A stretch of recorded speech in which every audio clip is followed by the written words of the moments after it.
What is going on, YouTube? It's Thursday night. You know what that means? It's the weekend pop. What's up on the brain of the mainframe Nile Scala? We've got JVD in the house, Mr. Jennifer Van Damsel, and you can't beat the Grizzz. We're Jeff Grizzz in the house. Everyone, how are we doing in the house? Doing great, Nile. How are you? I'm good, man. I'm happy. I'm happy to be streaming and chatting and seeing all my friends out there in YouTube land. Yourselves? I'm having a great week. It's going awesome. Is it? I'm loving the new hair, Jen. Thanks. I have to say, I'm definitely loving the new hair. Thank you so much. And we got Fish Chozo in the house, Andrew Wilson. Welcome, Rancelot, Fee 501st, Calamity Gannon. Oh, is TJ slacking? We're going to have to send him a message. TJ is slacking. But hello, everyone. Welcome for the Weekend Pop. We got a great show. We're going to be talking Suicide Squad. Omno. What if? What is that about? What if? We've got Matt Hawkins, the president of Top Cow Comics, the publisher by Mark Silvestri. Oh, my God. It's going to be insane. The Tooch is going to pop in for that so we can talk with Matt. The Tooch Looch. Jen is shit-faced right now. She's wasted. She's just trying to compose herself. We're getting her there. It's insane. It's insane. That's why I left the whiskey bottle in the other room. It's not in the other room. It's literally at her feet right now. So if it looks like she's adjusting, she's just refilling her drink. There's a massive straw, right? You can't see it. It's off camera. It's off camera. But Jen, why are you wasted? We always knew she had a problem. Oh my God. Come on. Buckcast says it sounds like a great show. Cat. Thank you, Cat. Jen is giving me mad Catwoman vibes. Thank you. Yeah. Oh, lovely. Do you have the claws? Kitty's got claws. Kitty's got claws, girl. Jeez. Come on, snap at it. All right. But hey, you know what? It wouldn't be the Weekend Pop without... What's in Jen's sack? Boo! What do we got in the sack this week, Jen? Okay, so before we talk about the sack, something else came in, but I had to open it first because I knew I had to censor it. What? So my Kickstarter campaign for Sex and Violence #3 came in. Ooh. The Amanda Connor exclusive cover. Oh, there you go. I had to. They're all naked. There's lots of boobs in these comic books. So if you really, really like boobs, there are lots of them. You will love the art. It's awesome. The stories are really cool. Outfits so like post it, you know. I had to. I was like, oh God, don't make me big. Anyways, so what was I talking about? Boobs. You're talking about boobs. A lot of boobs. Oh yeah. A lot of boobs. So this is the third volume of Sex and Violence, but there are several stories in every book. So you don't have to read the other volumes to continue on. There are a lot of short stories and stuff. So nice. Really cool. Very excited to read that. But okay, so in the box there was, I know, look at my nails, they're so shiny. Thanks, Kat. Space boobs. Yeah, what kind of boobs are better than space boobs? Like Spaceballs, but they need to make Space Boobs the movie. The sequel. I feel like Spaceballs wouldn't really be wrinkly because without gravity, everything flows so free. You think that gravity's the reason for wrinkles? I think so, because it's like gravity compressing down the force of the sack, balls, the space ball sack. So I think like in space, it would be like a jellyfish. Wouldn't the amorphous nature lead to more wrinkles? I don't know. I don't know anything about this. Or would they be blue balls because it's so cold? Oh! What else did you get? So, about my sack, it's not particularly wrinkly or anything, but it is gray, so I don't know if that's good or not.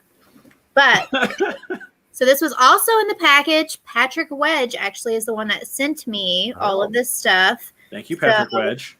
Thank you, Patrick Wedge. He works with Paper Film Comics, which is Jimmy's thing. So this was a surprise, so I don't know what it is. Let's see. I hope it doesn't need to be censored. Okay, it doesn't need to be censored. Okay, look. Is that Painkiller there's a Jane? sticky note on it, and it says, However, it says the back is creased. However, the inside is good. I don't know what that means, but it's the painkiller. If you look at the back of the cover, Spaceballs reference. It's the Spaceballs reference. The back is creased. However, the inside is good. Yeah, the back cover has a crease in it. Yeah, it has crease in it. That's all. Oh, okay. Well, I see. But look, I don't know what this is. It's a painkiller. Jane trusts the universe. This is not one of their like normal comics, so I don't even know. Patrick says to open it. I'm opening it. Okay, so I guess it is another comic. What's that? Is there a drawing in there? There we go. Now, come on. I could have figured that out. Come on, Jen. Show it. Does it have boobs? Oh my god! Jimmy drew what? Jane for me. Look at that. That's oh awesome. my gosh! What the fuck? That's so cool. Nice. And I love the blood splatter on. I'm not going to tell you. There's a surprise coming, but I'm not going to tell you what it is. But anyway, look. You guys have the same hair. I'm trying to look tough. Oh, sorry. Yeah, that's it. You're nailing it. That's Yeah, tough. I'm scared. That's my tough face. Yeah, Oh that's so God. tough. That's so cool.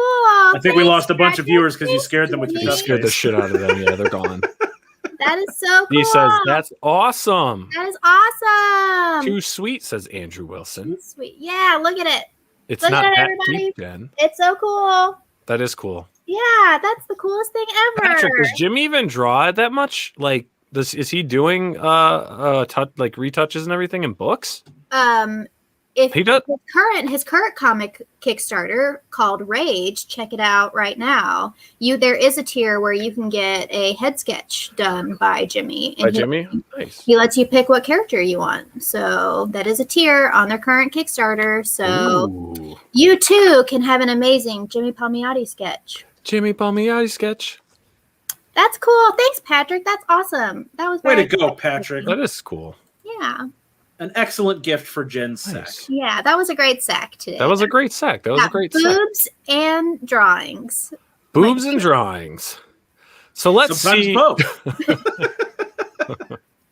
Now we can see what's lurking in Grizz's game sack. Woo! Woo! So you have a game of the week, Grizz. I do have my game of the week this week is a little indie game called Omno, which is currently available on Steam as well as on Xbox Game Pass right now, which is something else we're going to talk about here.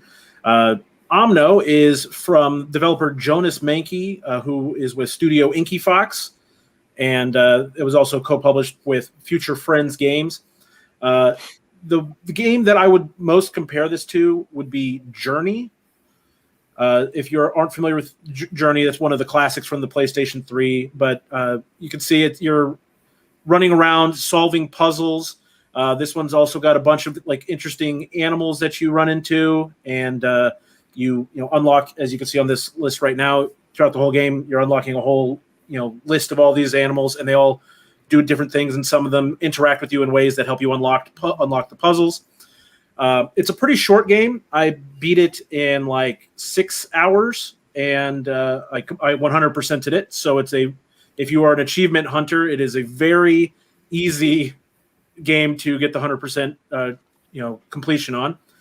But yeah, if you like puzzles, if you like the adventure games, and if you like Journey, one of the big draws to it was the music. This game also has really excellent music. I don't know if it's quite Austin Wintory level, who is the composer for Journey, but it's really good. And it's also an extremely chill game where like I said, it's short, but it's just solving some puzzles. The puzzles aren't so hard that you get frustrated. But I had a ton of fun with it. I honestly wish it was a little longer, and that's rare where I want a game to be longer these days. I loved Journey. I started that game and literally played it till I finished. I think I stayed up all night playing that game because it wasn't long. And I'll agree with what Calamity Gannon's saying there in the chat. He says it reminds him of Wind Waker. There's a lot of that. These days, what game doesn't pull a little bit from The Legend of Zelda when you're making an adventure game? Mm-hmm. But yeah, it has a lot of that, especially in the puzzles. So I think honestly, this would be a good one for Calamity Ganon to try out. And Nice. what do you think, Jen? Is this something you'd be interested in? I'm not an adventure game person. Like, I appreciate Journey. I appreciate this. The graphics are really awesome. It's very whimsical. It has. No, I didn't hate it. No, that's not fair. I didn't hate it. No, it's not my kind of game, but I can see how people that really like Journey, which was very popular and very stylistic, would like something like this. So, So, just to kind of elaborate on how you can see, like, there's a lot of platforming mechanics in here, but you collect energy, which you use to unlock certain things, like that, and then you trigger these things, and it causes the map to change so that you can continue exploring. And throughout the game, you unlock additional abilities. So, like right now, this is at the beginning of the game where all I can do is jump. But as you progress, you unlock the ability to surf, to float, to teleport. Like, there's all sorts of cool stuff. Jen's a pro Counter-Strike player. I've been known to make a couple headshots in my day. Clicking heads and ripping them to shreds.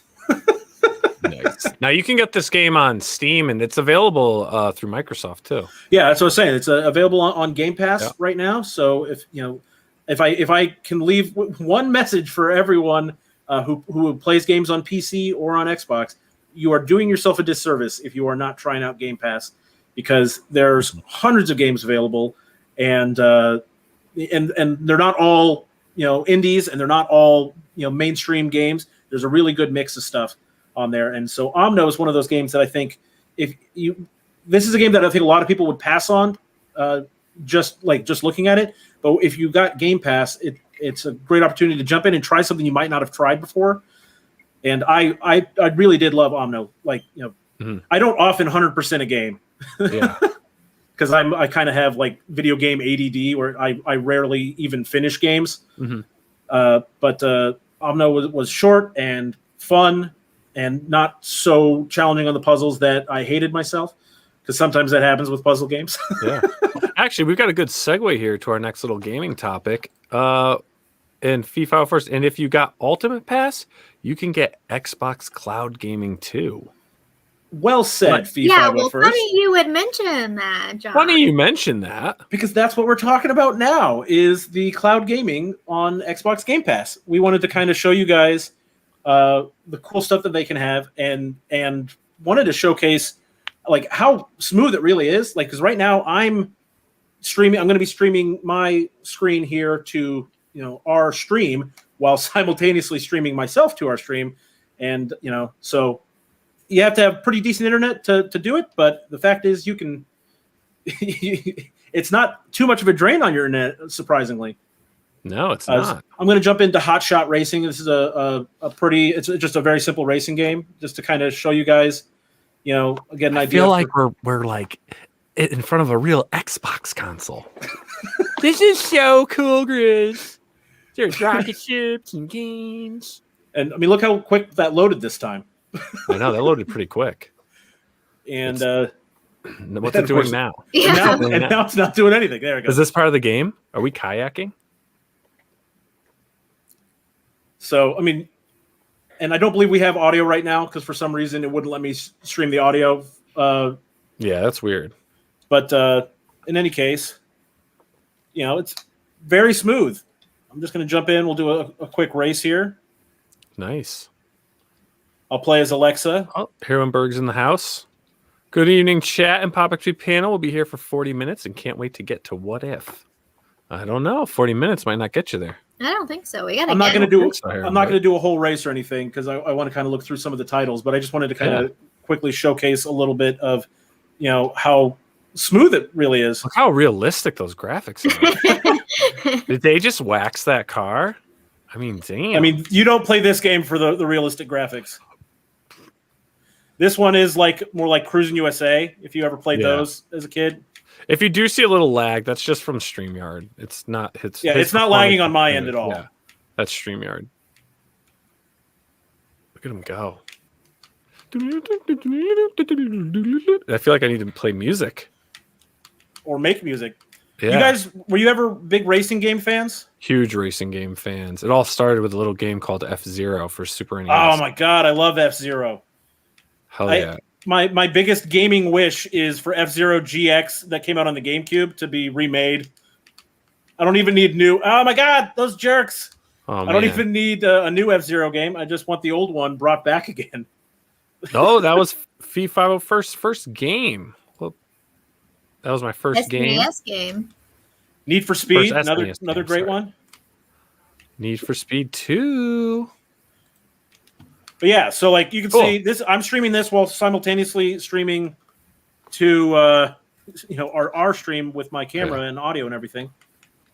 Nice. Let's see what the game library has. Let's look at the library a little Wait, bit. we've got 5 minutes before our first guest comes on. The So Mario it's gonna Kart be- came out after F-Zero. Mario Kart, the original Mario Kart came out on the Super Nintendo. Yeah. So did F-Zero. Yeah, I don't remember the order on that one. I think F-Zero came out before Mario Kart. Yeah, so like I said, you can try out Omno. That's also available on the cloud gaming. Jen doesn't like racing games. That's her focused face. That's Johnny. He's just being a dick. You have Damn access it, Johnny. to the Halo Master Chief Collection, which Ooh. is, of course, all of the Halo games except for the most recent one, and then Halo Infinite will be separate as well. MLB The Show, which is finally available on Microsoft and on Microsoft consoles and PC. So that's huge because that was a Sony exclusive for so long. I tried out the Dungeons and Dragons game. That was pretty mediocre. Octopath Traveler. This is one that Jen played, right, Jen? Oh yes, Octopath Trevor. Octopath Trevor. It's a grind fest for sure, but it's fun if you like turn-based RPGs. Johnny likes Yeah. Octopath. It's fun. I like Octopath it. was a lot of fun. Yeah. It's very long. Well, so you can see you got a wide mix of indie games, mainstream games. I'll just jump down. These are some of the new stuff they've added. There's some crazy stuff on here. More racing games. Boyfriend Dungeon, which is getting some interesting reviews. Dodgeball Amazing. Academia, I've heard is really good. And Katamari Damacy Reroll. Did either of you guys ever play Katamari? No. No, I mean it's a really silly game, but in this game you just roll around collecting things. It's better than Mall Madness. And Boyfriend Dungeon. Hold on. Click on that one. I want to see what that is. romance your swords, capture the hearts of weapons to level them up in this shack and slash. I must play this game. That is right up my alley. It's a I don't have dungeon Xbox, crawler. though. You have a PC, which means that you can sign up for Game Pass on PC. Lord have mercy. What? Really? Awesome. Yes, that sounds intriguing. Yes, for sure. I know. We're all interested to see what that game is about. The little game of the And they just added that. They just added Boyfriend Dungeon. And they also let you know when games are leaving Game Pass, and especially for cloud gaming, so like leaving soon, Darksiders Genesis. Stream after, Jen, you got to sign up for it and then stream it. But, hundreds of games. Oh, my God. Celeste is another one. If you haven't played Celeste, 100%. That was one of my favorite games the year it came out. But, yeah, so all sorts of stuff. I mean, what do you and all of these are available via the cloud. Mm-hmm. You don't have to install anything to play these ones. Yeah, and there's really not much lag at all. I mean, I played on the browser. I thought I was gonna be able to play on the actual app. It said I couldn't for like 2 days. I had it and then it disappeared. It's bullshit. I think, so I see someone's shouting out about Control. I have not played it. It looked scary, which makes me think it would be a great game for Jen to play. Oh, come on, guys! Why are you trying to make me But it's a more psychological scary thing. I don't know if that is any better for you or not, Jen. People just like the jump scares, I think. They do have Metroidvanias. Let me see if I can. I mean, they have basically they have a little bit of everything, but I don't have. Unfortunately, they don't have it separated by Metroidvania. That would be very helpful, though. Nice. They got the Banjo-Kazooie games. Cluster Truck is a mindless fun game. Ori and the Blind Forest and Ori and the Will of the Wisps. Some of the best music in any games ever. point is, Game Pass has, like hundreds of games, and if you're like me and you have, the inability to pick a game and just stick with it, this is heaven sent. You get to just play whatever you want. Play it for 5 minutes, play it for 10 hours, whatever. There's no commitment to it. It's freaking amazing. That's awesome. I can't stress enough how awesome it's the wave of the future. it is. This is the future of gaming. Yes. As long as you have good internet. This is the future of gaming. Everyone will have good internet one day. It is true. It shall happen. Fee 501st does point out some games do require a controller. I'm using an old Xbox 360 wired controller. You can also, any controller you can connect to your PC will work. Nice. Excellent. Well, Grizz, thanks for taking us on a little tour. My pleasure. The Xbox Game Cloud. It's so freaking neat, man. So freaking neat. All right, everyone. So we've got our first guest in the house. This gentleman is an amazing creator. He is the president of Top Cow Productions. Awesome dude. I got the opportunity and the honor to hang out with him on a previous stream with myself and Billy Tucci, who should also be jumping on shortly. But without further ado, everyone, I'd love to please welcome Mr. Matt Hawkins.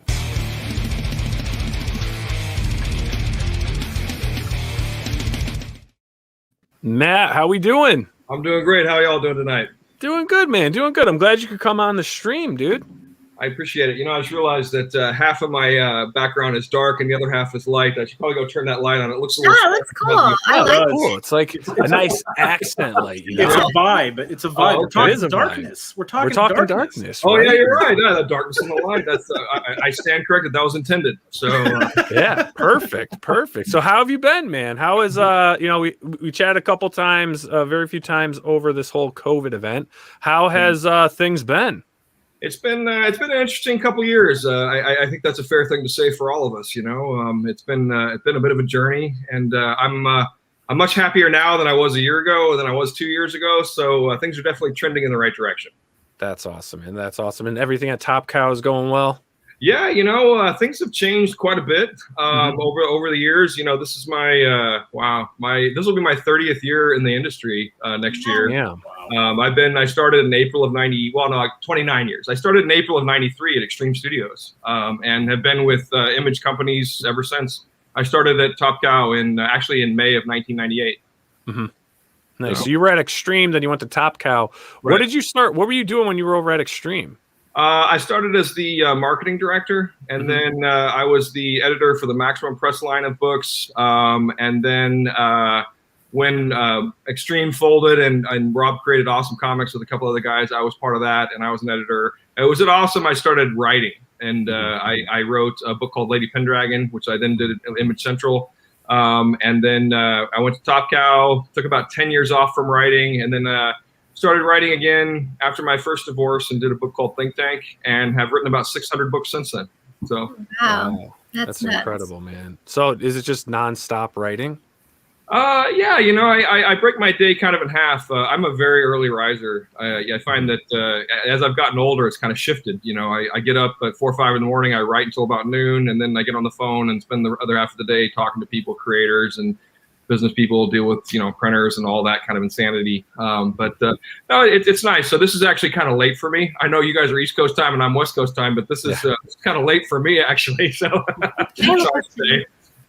Yes. So you said you've written 600 things since then. Do you only write comics? Do you write short stories or novels or anything like that? I've written some television. I've written a few scripts, screenplays, and things like that. A few that have sold, but nothing of merit other than I worked on a couple seasons of the Power Rangers TV show, Space Patrol Delta, and Magic Rangers, and wrote some episodes for those. That was in the mid-2000s, and I did that more because at the time my boys were fans of it, and I knew the showrunner, so I did that more for fun than anything. Mm-hmm. But it is interesting sometimes when I go to comic book conventions. Usually people bring me stacks of comics, but on occasion people will bring me the Darkest video game, the Wanted film, or my Power Rangers stuff to sign, which is always kind of fun. Well, I wanted to ask about the Darkness video game. How involved were you with that?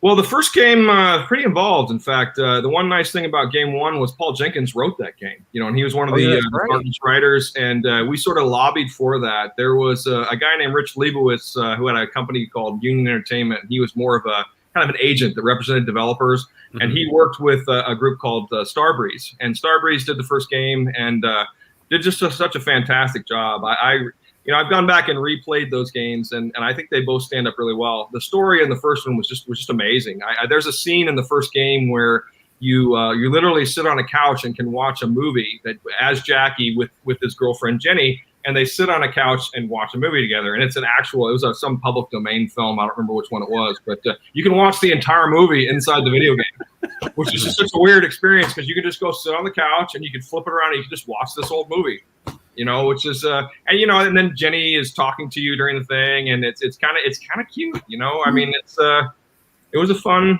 it's a romantic moment in a video game, Yeah.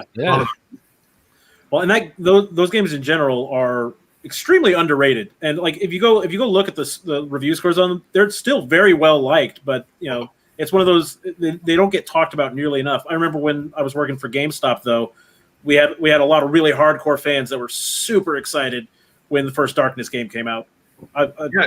Can't recommend it enough. Well, we sold I think it was like 4 or 5 million of the first game, 6 or 7 million in the second game, and 2K has the rights to do the third game. We're hoping they'll pull the trigger someday.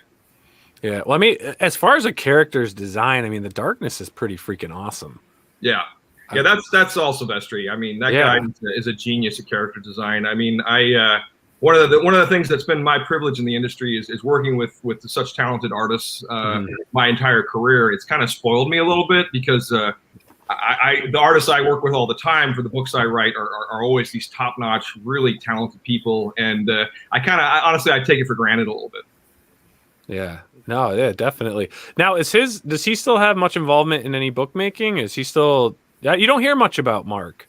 He's actually been working for a very long time. I know DC has announced that his Batman project, he's been working on it for a while now, and it's almost wrapping it up. And I have to tell you, it will blow everyone's mind when it finally comes out. It is. That's big words. Big words. Jen's like, I'm holding him to that. I believe it will be personal opinion, and I'm obviously biased, but I believe it will be up there with some of the best Batman books of all time. That's huge. Is he writing and drawing it? Yeah, he's writing and drawing it. He's penciling and inking it. That's the Darkness artist. I don't remember who's doing the coloring on it, but I'm not sure. We haven't had any of it lettered yet, so but he's almost done. I mean, it's coming to a conclusion, and it's been exciting to watch. I mean, just the whole process. Yeah, I have to say, like single issues or like a trade. Is it going to be a whole story? It'll be a series of issues, and then obviously collected into a variety of things. And I know that I don't want to talk too much about it because it's a DC project, and I don't know what they've announced and what they haven't. I know they have announced that he is doing this book. They haven't really given the title of it or what it's about. I obviously something to look forward to. I can't share those. That's okay. Oh, definitely. No, I have to say though, like for our viewers out there that are aspiring comic book artists and stuff, you should, if you're not familiar with Mark Silvestri, I recommend you buy his books. You look up online, go on eBay, whatever you can find, and try to draw. It's always good to kind of look back at different artists, get some of their books, and try to recreate as they draw, and it helps to find your own. And Mark Silvestri, I know you talk Image founders and whatnot, Jim Lee, of course, and Todd McFarlane and Rob Liefeld and stuff. For me, it was Mark Silvestri. His work always just blew out of the water for me than anyone else. And they're all talented, don't get me wrong. But for me, it was Mark Silvestri was at the top. Yeah, and sorry to interrupt you. I was going to say, if you talk to any of those founders and ask them who of the Image founders is the best artist, they will all tell you Mark. Yeah. And Mark also is just a phenomenal teacher. I mean, if you look at the cadre of talent that's come out from that, honestly, that were his background people, Mike Turner, Dave Finch, Joe Benitez, I mean, Kuchar, all these guys learned how to draw, essentially. Not how to draw, but they were sort of apprenticed under Mark Silvestri's tutelage, and they've become masters of their own careers. I mean, Dave Finch, his work is so amazing to me now. I love watching his progression. Yeah, and he does. He has a YouTube channel where he teaches you how to draw, and it's free. It's on YouTube. Just subscribe to his channel. I think he hit like 1 million subscribers very quickly. Right. But I mean, the guy's phenomenal. He's another fantastic artist, and he breaks everything down for the viewers. It's pretty cool, and you've got this whole library of just perspective stuff. Female, he breaks down from female heads, working on the female torso, the male torso. It's pretty cool. But speaking of Silvestri and what we have going on, you guys currently, and I'm glad I caught you towards the end of it because I didn't even realize this stood up. But we've got the Darkness Complete Collection Volume 2 hardcover is now on Kickstarter. So I'm going to do first, before we get into it, I'm going to play the campaign video for everyone. And our good friend William Touche, I think he's Touche. Is he French? Is he French Canadian? I think he's a French Canadian. Oh, Billy Touche. Billy, tomorrow is my birthday. Happy birthday, Billy. Happy birthday. Thank you, Jennifer. What's up, Billy? Hey, Billy, how you doing, man? Good to see you. I'm sorry I'm a little late, but No we're at the professionals, and I said, guys, I got to go. I said, we got our boy Matt Hawkins on.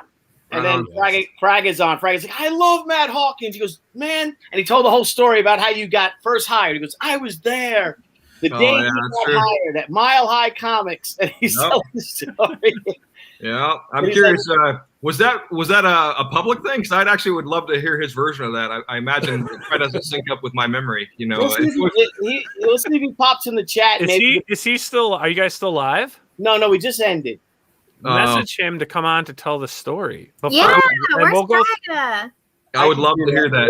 It was funny. Yeah. Tell him to pop in. Message him now, Billy. I'm going to play a campaign video for Darkness. Call him. All right. Call him now, Billy J. I'm going to text him. I'll text him my computer. Hey, everybody. Mark Silvestri here. Hey, Mark. The founder and CEO of Top Cow Productions and also one of the founding partners of Image Comics and also co-creator of The Darkness, which is why I'm here. We're celebrating 25 years of Jackie Estacado and his adventures as The Darkness. And all that is because of you, because of your support, because of your love of Jackie and his world. And because of the fact that the last Kickstarter we did for Volume 1 was so successful, we're doing it again. Yep, we're collecting The Darkness again in Volume 2. And along with the add-ons and all the special rewards that you're going to love that are very, very cool, we're doing something extra special, and we're doing a 1/2 issue. That's right, an exclusive 1/2 issue of The Darkness, which will be written by me and drawn by the uber-talented Chris Mitten, and the incredible Brian Valenza will be doing the colors, and I'll be doing a cover for it as well, and which is a treat for me because I love Jackie Estacado, I love The Darkness. This is something very, very cool because this is a teaser for, we are bringing Jackie back in a regular series, and this exclusive 1/2 is kind of the intro to that. So this is something you want to jump onto because it's going to be very, very cool. And all these wonderful creators that we have involved in this volume, from Paul Jenkins, David Wohl, Dale Keown, Joe Benitez, Dave Finch, and many others who are the artists on these incredible issues. They're all going to be in this volume. So again, thank you so much for your support. Thank you for allowing us to do this again. And hey, how about another 25 years of Jackie Estacado? Thank you so much. Awesome, man. Well, I like that comment. Did you see that comment? Yeah, Yeah. I love how Mark always looks like he's smiling with his eyes when he's talking about comics. That's really true. And he still has the amazing hair. Yeah. Yes. He has Jackie's hair. So he does, right? He does. Awesome. Sure. Awesome. So Fragga just popped in. Fragga, boom. What's up, Dan? Gentlemen? Hey, How you Dan. doing? Long time, man. well. I know, it's good to see you. I saw you. It's been a couple years, I think. Yeah, it was. I think the extreme thing, maybe the 20th or 20th, or one of those. Yeah, 2017. Wow, Nice. long time. Well, Dan, we brought you on because we want you to tell a story, but I want to finish going through, if you don't mind, really quick, the Darkness Complete Collection. Do it. I'm excited about this. Yeah. This is awesome. I backed the first one, so I'm definitely gonna be backing this one because I have to have that. I got my Witchblade over here, Darkness over there. So we've got the campaign going. There is, you guys, wow, over 1,400 backers. There's 19 hours to go, people. So if you're a fan of the darkness, you better start blasting this. There's a little icon here. You click that, it gives you a share link. Share it on your Facebook, your Twitter, your Instagram, whatever you're doing. But spread the word. So this is now volume 2 of the collection. So where does this? What was in volume 1, and where does it bring us in volume 2? Volume 1, I believe, was the first 20 issues. There were 25 complete. I think each volume has 25 issues in it, and there are various side issues, Tales of the Witchblade, Tales of the Darkness, that are also included to wrap it up. It's sort of story based, so it's not always a sequential number of books. But the story is told in order and includes like Volume 1 obviously had the original Garth Ennis, Mark Silvestri run. Volume 2 has some of the other stuff, had some of the Dave Finch stuff, some of the Joe Benitez stuff. Pretty amazing work, and it's so gratifying to be able to release this stuff, 20 years later like this, and the fan base is so rabid. And we did a lot of fun merch with it. This is I can't remember which campaign. I think this is our 9th or 10th campaign that we've done. And so we've kind of learned, the stretch goal thing and the merchandising of it. It's a lot of fun, I mean. In the first one we did the Darkness masks, so we actually had a lot of those. And I was at the Houston Comic Con recently, and I wore one of those. And I wish I had like 100 of those I could have sold, because people were rabid for the Darkness little mask we had. Yeah, that's awesome. I saw the picture of you with that mask. That mask looks awesome. Yeah, it came out really, really good. It's just something fun to do. And there are just these merchandising companies that allow you to do these kind of things. And it's just, it's just fun, and it's gratifying, and the fan base.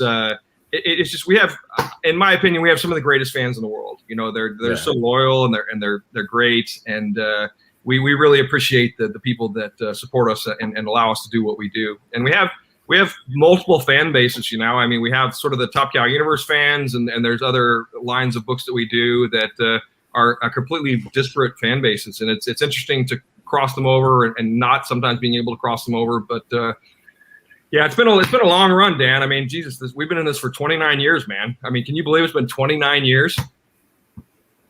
Yeah. Okay. Don't remind me. I believe it. I'm looking for my mask. I'm sorry. Where was it? The mask was in the stretch goals? In the first volume, stretch goals was I got that. I got all. Didn't Matthew take it? Oh, I think he did. He did, yeah, because you unboxed it, I remember, and Matthew was with you, and he snagged I got all my stretch goals right here, and I'm like, where's it? Oh, yeah. Yeah. Right on, man. I knew that little bastard would take it. See, I got it. Stretch goals. There you go. There you go. So you do have it, Billy. We believe you. We believe you. So, I mean, you guys, obviously you do your regular publishing stuff, your distribution, and you guys also are using crowdfunding. And it seems like a lot of the crowdfunding you guys are doing for more of these like omnibus style complete collections. Right. You guys ever talk about doing any original stuff through crowdfunding? We have done some originals, but not like in a major one. Most of it's been a little more minor stuff. Like I've done a few original OGNs I've done through Kickstarter, but not in a major way like this. We sort of really ramped it up over the last 18 months to 2 years, where we're doing bigger things. We have, in my opinion, what will be our largest Kickstarter ever, which we have not announced yet, and it's tying into sort of the 30th anniversary of Image and some of the things we've got going on. So, it's an exciting time. It really is interesting. It really makes me I do feel old when I have people that come up and tell me, "Oh, I read your books when I was a little kid," and I'm like, "You look like you're a 40-year-old guy." Like, you read my work when you were a little kid. Thank you. You leave Grizz alone. He's not 40 years old. Not yet. No, it is weird when you get that. And sometimes, you get a father and son come up and they'll talk about, the work, and it's gratifying. It is fun. And there are a lot of fans you see at these conventions that I've seen for decades, and that's one of the crappiest things of the shutdown, the pandemic and all that, was the end of the convention circuit. It was really my social outlet. Most of these people I see on the road and hang out, and like I see Billy on the road and Frege and various people on the road, and get to say hi and hang out and catch up a little bit. It's nice, and it sucks when you're sitting at home and alienated and lonely, Yeah. I hear you. I hear you. I'm glad things Well, are they're opening like up. an inspiration, aren't they, guys? I mean, Dan, you Definitely. get it, right? You feed off of that positive energy from all the fans, and Yeah. you know, it's like a 10, 20, 100, 200,000 people all who are into the same stuff hanging out. Right. Yeah. Well, it's nice. It's nice to talk to people about your work and what they like about it, and you get to show your own enthusiasm for it. I've always said that no one's going to ever hand sell my books better than me. And I love talking to people that read my work, and I appreciate them, and I'll sit there and talk to people for as long as they want to talk to me. Nice. Now you have before we jump into the story that I do want to point out, because in September you have a volume 4 coming out for a series that you work on. Yeah. And if you don't mind, I'd like to just bring it up real quick, because this is I was looking in previews, and this will be coming out in September. Yes. So can you tell us a bit about Swing? Swing is sort of a companion book to Sunstone, which is the book that Stefan Sejic does for us. Yeah. And Oh, he's Sunstone. here. Oh, just kidding. Sorry. I'm sorry, what? He's here. I just noticed he's here. That's awesome. Huge fan. He's a great artist. So talented. So yeah, he launched this Sunstone, which became Top Cow's best-selling graphic novel of all time. Sunstone Volume 1 has outsold every other graphic novel we've ever done, and so whenever you have a sales success, of course, you have to make it a line of books. So I developed this sort of offshoot book called Swing, and have been doing it with Yishin Lee now, and the 4th volume is coming up. I just sent it out last week, and the 5th volume will be the final of this first arc. So it's been fun and gratifying. It's weird writing romance. I mean, this is in essence slice of life romance, and it's becoming some of my best-selling work, which is a little weird because I've done all this science fiction and other stuff, and there he is. And it's been. It really is. It's fun because a lot of the readers are women, and it's not sort of a traditional fans that I'm used to seeing. And so we have, like I said, we have different fan bases now, and it's kind of fun. Cool, man. And the interiors and Swing, I was looking at some of the samples on your page. They're incredible. Yeah, Yishin Lee is a fantastic artist, very underrated. One of the things I absolutely love about her, and I love about the Sejic specifically, is they're so expressive with their facial features. A lot of artists in comics have 6 facial features. I mean, they got got the smile, but I mean, there are so many subtle facial expressions you'll see from Sejic and from Yishin that there are actually panels where she did such a great job with the facial expression that I took the lettering out. I took the words I had written out because you didn't need it. Because there's a scene in this most recent volume where the female character Kathy is basically telling this other woman off with her eyes that screw you, this is my guy, kind of thing, because this girl's hitting on her man. And I had written a balloon, like a narrative balloon that was kind of what she was thinking. And when I realized that she had just nailed the look in the eyes, like screw you, leave my guy alone, I took it out because he didn't need it. And I've always tried to do that. I think a lot of times I try to tell comic book writers or aspiring comic book writers is that the number one thing that always annoys me is when people, repeat in the words what you see in the art. The words should elevate the story. Yes. So annoying. And that's a very golden age thing. It is. If you look at all the golden age comics, and he leaped over the wall. Yeah. He leaped over the wall and picked up the glass and took a sip. Yeah. And that's right. what You're was listening folded. to the radio version of the comic. Did I look down when that Stefan Sejic's in the audience? Yes. Sorry, what's up? That's awesome. Yeah, it's giving Jen the vapors. I'm so it's giving Jen the vapors. I'm so sweaty right now. Oh my God. You'd think someone gave her some merch. Matt, I found a picture and I was going through. I have a big photo album. I have a couple of them of comic conventions and store appearances that I've had for 27 years, whatever. And there's a picture of me and you at a booth, and I'm holding your giant, I guess, Youngblood gun.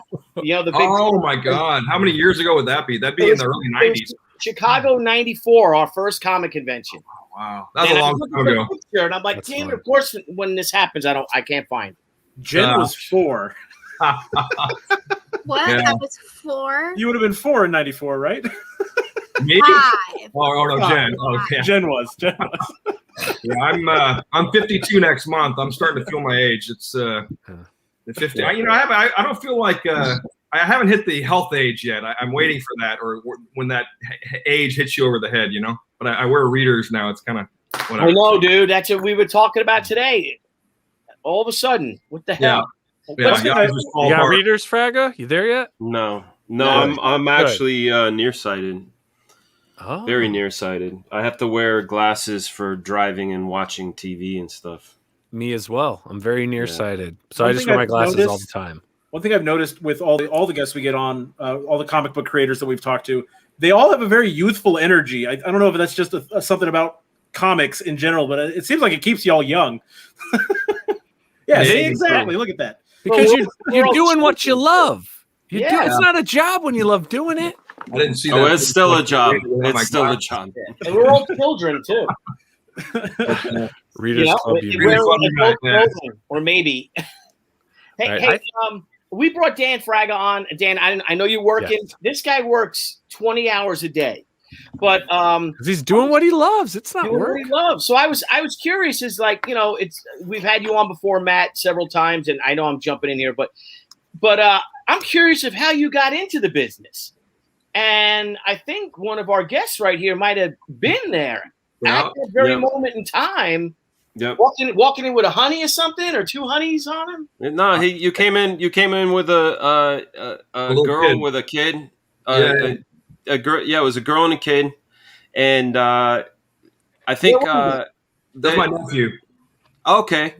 Yeah, it was Mile High Comics when they first opened up in Anaheim. Right. It was their first shop. It was before they moved. It was near the train tracks and the power converters or whatever. And there was a whole row of us. It was Rob, Chuck Jones, Chap Yape, Matsuda, Norm, Danny, of course me, and a couple guys were in line. There was Anthony Wynn was in line.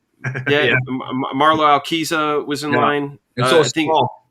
Those guys all got hired that day. The Sabal was right in front of me. That's exactly right. Sabal was in front of you, and Rob was like, "Yeah, okay, come on." And you weren't there to get a job. You weren't there for anything other than comics.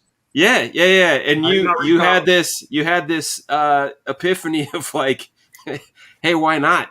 Yeah. And you went for it, and then you got a job. I don't even know what you said to Rob, but I just remember seeing you and Sabal and Anthony. I actually have a photo of Anthony Wynn in line, like right at the table. I have it. Yeah, I have it from that date, because a lot of people, they took pictures and stuff, and I had a friend that was there that was taking pictures.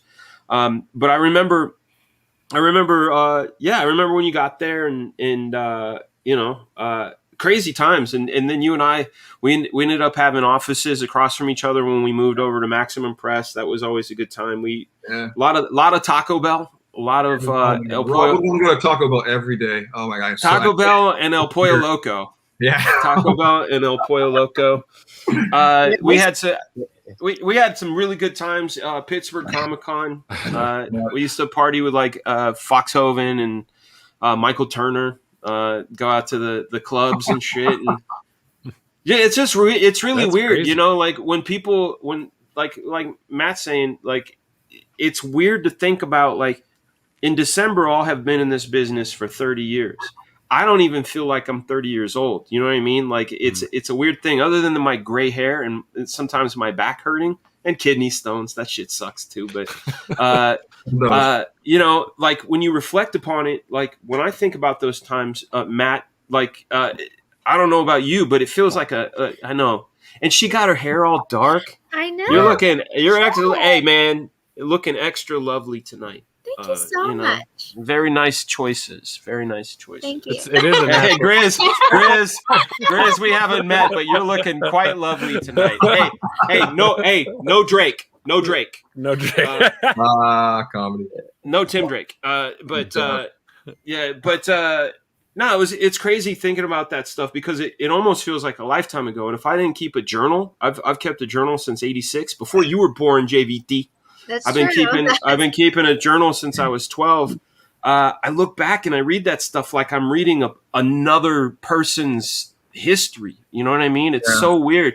And like when I think about your career, Matt, you know, obviously we had our times at Extreme and Maximum, but like I just think of you as Top Cow. Like you're the face of Top Cow. Like Mark, of course, you know, but you're like when I think of Top Cow, I think of you, which is a beautiful thing. Same here, actually. Yeah. Yeah, and Matt was one of the first people we met because Chicago Con was my first show, and I met Brian. Yeah, that was our first show, and I met Brian Polito the year before at San Diego. Right. And when we hit Chicago in '94, that's like 3 months after She Won came out, so we were big, you know. Yeah. But you guys had a spaceship there, I think. Oh, yeah. Kodiak, Bad Rock. But you came, but Matt came by. He's like, oh shit, I love that book. I saw that. That's good. I think you guys are doing great. Yeah. I'm like, Matt had Pendragon. Yeah, Matt was doing Pendragon at that time too. No, that was later. Oh, was it? Okay, I thought it was like 95. Pendragon, I thought was like 95. 94. Yeah. So Matt said, no, I'm from Extreme Studios. You know, I work with Rob Life. I'm like, holy shit, wow, you know. And I'm like, can I take a picture with you? And he's like, yeah. And he took a picture of this idiot, you know. No, can I hold your gun? Can I hold the gun? And he said, yeah. He had this giant gun with him. I joke. You know, I've done so many podcasts and so many things at this point in my career that when everyone always asks me, how'd you get in the business? And it's funny that Dan was there because when I tell people I didn't read comics as a kid, I didn't grow up with any interest in any of this, I usually get anger from people. They're like, you shouldn't be in this industry then. I'm like, well, okay, you know, but that's exactly why you should be in this industry because weren't you an analyst or something? You worked at some. I was at a bank. I was working at a bank, and I was at UCLA working on my master's. And I finished my master's degree while working at Extreme, which was hard, but I was able to do it. And so I have a master's in physics of all things, which I've not really used for anything. You know, my original life was planning some sort of a research scientist career like my father. And that just never happened. And I got into comics in 93, and 30 years later, 29 years later, here I am, and I'm a huge fan of the industry now. I read a lot of comics. I don't read much else anymore because how much can you read, with time and writing and stuff like that and research. But no, it's been a gratifying time, and I feel very fortunate and lucky. And like I was saying earlier, Dan, you weren't here for this, but I've worked with such amazing artists in my career. I feel very fortunate. Yeah, man. Yeah. I mean, you got Turner, Finch, Andy Part, Mark Pajarillo, John Stinsman. Yeah, a lot of excellent guys. Yeah. Did you? Dan, did you hear what happened to John? I mean, I guess. Yeah. I tried to reach out to him, but apparently right now he doesn't even have sight.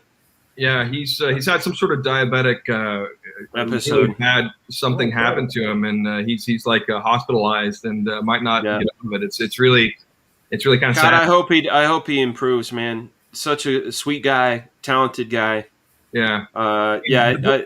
The very first comic I ever did, by the way, was not Lady Pendragon. It was Six String Samurai. Remember that one, Dan? Yes, I do. I inked the cover and did a bunch of pages in there. You did the cover, yeah. That was you and Rob. But Six String Samurai was the first comic I wrote. It was based on that cheeseball movie that came out in the early 90s that the Hollywood Stock Exchange put together. And it was a lot of fun. At San Diego, that poster of the guy. Yeah. I noticed, but they had those giant posters. But I never saw the movie, and it never gets. It was okay. It was like a corner, but it was fun. It was basically we'll rent it. Yeah, but the comic was fun, and I did that with John Stensman, and then we followed that up with Lady Pendragon, and then John and I took Lady Pendragon to Image Central, Post Awesome Comics, and then I went to Top Cow, and like I said, I didn't really write much in the 2000s, and in 2009 I did Think Tank, and like I said, I've just been writing prolifically ever since.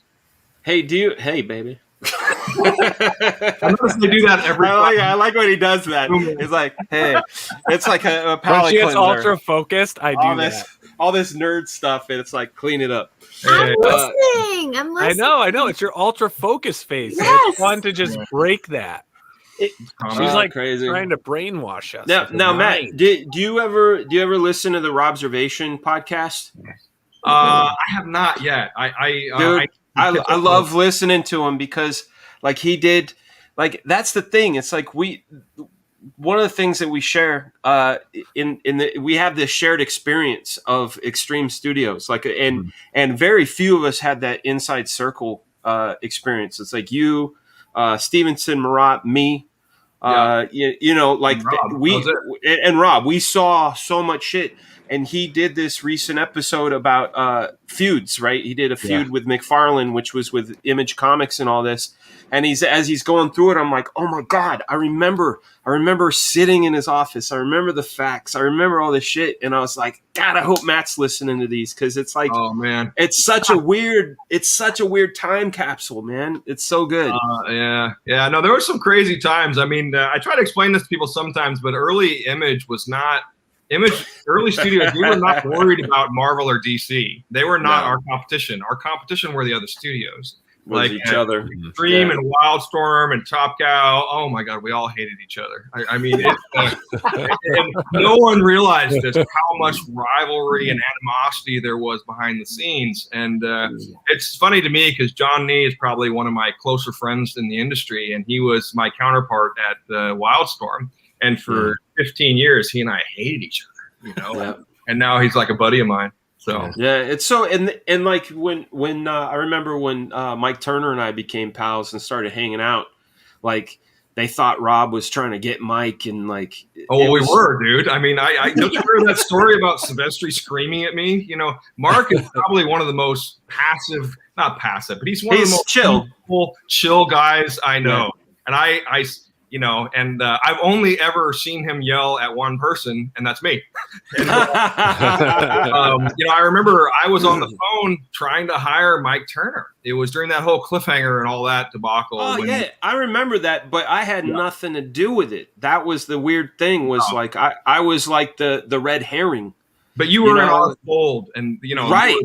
They thought, association. Right. It was so weird because that was just my dude. That was just my friend that we. You know, Mike is the godfather of my first son. I did not know that. That's awesome. So I think about him like pretty much every day.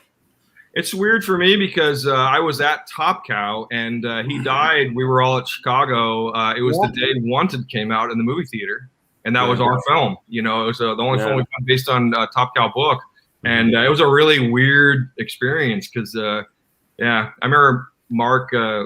Someone came over and told us, and it is really weird. This weird silence that happened over all of Wizard World Chicago, and it was really strange because it literally got quiet in the. Imagine a convention center, the entire convention center getting quiet, and that's what happened. And I remember Mark tearing up a little bit, and that was I remember I was at it was my wife now, but my girlfriend's house, and the reception down in her.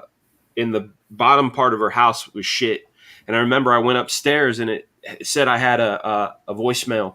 And I check it and it's Peter, you know, Steigerwald. And he's like, hey man, I'm at the hospital. Mike, you need to call me. And I was like, oh fuck, when was this? And it was like 20 minutes had passed. So I call him back and he's like, yeah, I was trying to call you to let you know Mike's not doing well, but he's gone. And I fucking lost it. Yeah. Like, unbelievable. Hey, what was he, 37? He's 37, right? So he was my age. I'm 51. I'm almost 52. And I still feel kind of young. You know, I don't feel old yet. I'm just like, it's just crazy to me that it's been that long ago that he passed away. So it was 2008, man. June of 2008. But dude, I get inspired by your videos. I see you on Facebook putting the running in, and you know that's good stuff, man. Really good stuff. It's hard to stay in shape at this age, but I figured it's easier to stay in shape than it is to get in shape. So that's right. Word to all you youngsters out there that are thinking you're going to let yourself get out. Oh man, it's harder to get back. Let's just say that. Yeah, and the shutdown, I got a little lazy during the shutdown. I wasn't doing as much working out and that kind of stuff. And the gym I worked out was closed, and I don't have a lot of weights at home. So I didn't really you know, the weird thing was I actually lost weight. You know, I laugh when I see that promo picture you guys use for this, I keep using for everything, is I actually look a lot thicker. And that's because it's not because I was fat, it's because I was buff, and I'm just not buff anymore. And it's kind of one of those things where I'm like, I've lost almost 20 pounds in the last 2 years, but it was all muscle mass, you know, and so I've kind of slimmed down, and it's a weird thing. So You're very LA now, though. Super. Oh yeah. Oh okay. Well, I've lived here for 30 some years. Yeah. Look at the suits now. Jasper Plan 9 is asked, is at Nile Scala, ask Matt, is Cyberforce will be the next Top Cow hardcover release? That's a very good question that I can't yet answer, but I would say that seeing as how next year is Top Cow and Image Comics 30th anniversary, it probably would be at least a reasonable bet. Oh, nice. Oh yeah. Rancelot wants to know where you live. I live in Culver City. So, you know, it's a big enough place where if you want to track me down and kill me or something, I doubt you'd be able to find me. How is California? How is California now? We've been out here in Georgia for almost 3 years, and like pictures I see, like I hear things are changing, like tent cities and just craziness. There's areas that are not great. I mean, but it's always been that way down here. I mean, I live in the west side of LA, and I love it. I mean, I've been living here for a really long time, and have enjoyed it. Yeah. I only miss the food. You only miss the food? I only miss the food and friends, but I don't miss anything else. I have to ask Matt, you know, Frag was saying, you know, you waltzed into that comic shop, right? And you got a job, and he said, you know, what did you say? What happened actually when you went in there? Long story short, because the version I tell on other podcasts is like an hour, and I don't want to drag this out, but you know, I was literally John Sabal was right in front of me in line, and so and I was in this line for like an hour and a half, and my nephew was the reason I was there because he wanted to get his comic book signed, and he said we need to get there early, and I'm like, I'm not going to some comic book store and hanging out an hour ahead of when they're supposed to sign. I had no idea. I didn't know who Rob Liefeld was. I didn't know who Todd McFarlane was. I didn't know who any of these people were. I didn't read comics. And so when we get there and there's this long-ass line, I'm like, what the hell is this? So I got to the end of the line. I wanted to leave, but my nephew was like, no. You said you'd bring me none of this, none of that. And he's like 13. So he wasn't like, you know, he's a little kid. And so we got in line, and John Sabal was right in front of me. And I talked to John Sabal for about an hour. He doesn't remember some of this, but I do. And he was right in front of me. And when he got up to Rob Liefeld, he showed Rob his portfolio. Before that, I had no intention or interest in asking or being in this industry at all. I was on a very set career path. And, you know, and so when I walked into that tent, Dan, you know, I worked at a bank, and retail banking is probably one of the worst jobs you can have. I mean, my ex-wife was a banker. Yeah, I know about it. But I was just doing it to pay my way through school, you know, and so I was doing that, and I was studying, and my life kind of sucked because, you know, when you're in the physics program, I mean, you're doing 20, 30 hours of lab work. You've got another 20, 30 hours of homework. I mean, you're in school like 10, 15 hours a week. And then on top of that, I had a full-time job, you know, so I didn't have much of a life. And I walked into this tent, and here are these young, good-looking guys. They're all wearing these black Extreme Studios jackets. I didn't know who the hell they were or what they were, but they had a bunch of cute girls with them. And I'm like, I want that. We did. It was that. And I just, you know, I tell people this all the time. I think the universe opens doors for people all the time, and they don't walk through, you know. And John showed his portfolio to Rob, and I remember Rob saying, "This is great. You're hired." And I was just like, what?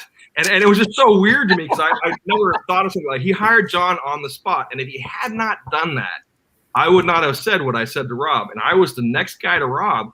And Rob looked at me, and he's like, hey, how you doing? I'm like, great. You know, I'm not an artist, but are you looking for anyone to do anything else? And he's like, well, we need someone to write press releases and do letters pages. Can you do that? I'm like, yeah, I can. I had no idea how to do any of that. Always say yes. Always say yes. He told me to talk to Eric Stevenson, and I didn't know that Eric had only been there for what, 3 months, Dan? I didn't know. Yeah, that. one long. Yeah. So I went and talked to Eric, and Eric was like, gave me his card. So I went. I'll never forget this. I went with my nephew. We went to Crown Books, which doesn't exist anymore. I found a book called How to Write a Press Release. I went home and wrote a press release for the signing at Mile High that I would have sent to the local press if I was promoting that signing, and I faxed it to Eric, and I got hired the next day. Wow. Oh yeah, that is awesome. That's how you do that. Talk about being in the right place at the right time. Fake it till you make it. Fake it till you make it. No, and you know, and I found I had a proclivity for marketing, which I didn't know. I'd never had any classes or anything on that. I enjoyed talking to people, you know, and then I just kind of learned, and you know, early on, you know, Dan, and this is the thing I try to explain to people. We failed up so well for so long because yes, we did. No one knew none of us knew what we were doing.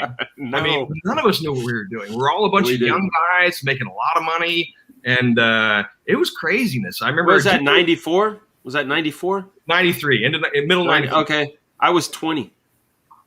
Yeah, I was. I would have been 22, 23. I mean, so born in '69, whatever that math would work out to. So, no, and you know, there've been a couple times in my career. I remember when Extreme, not when Extreme went down, but when Awesome went down. And I remember when Awesome closed its doors.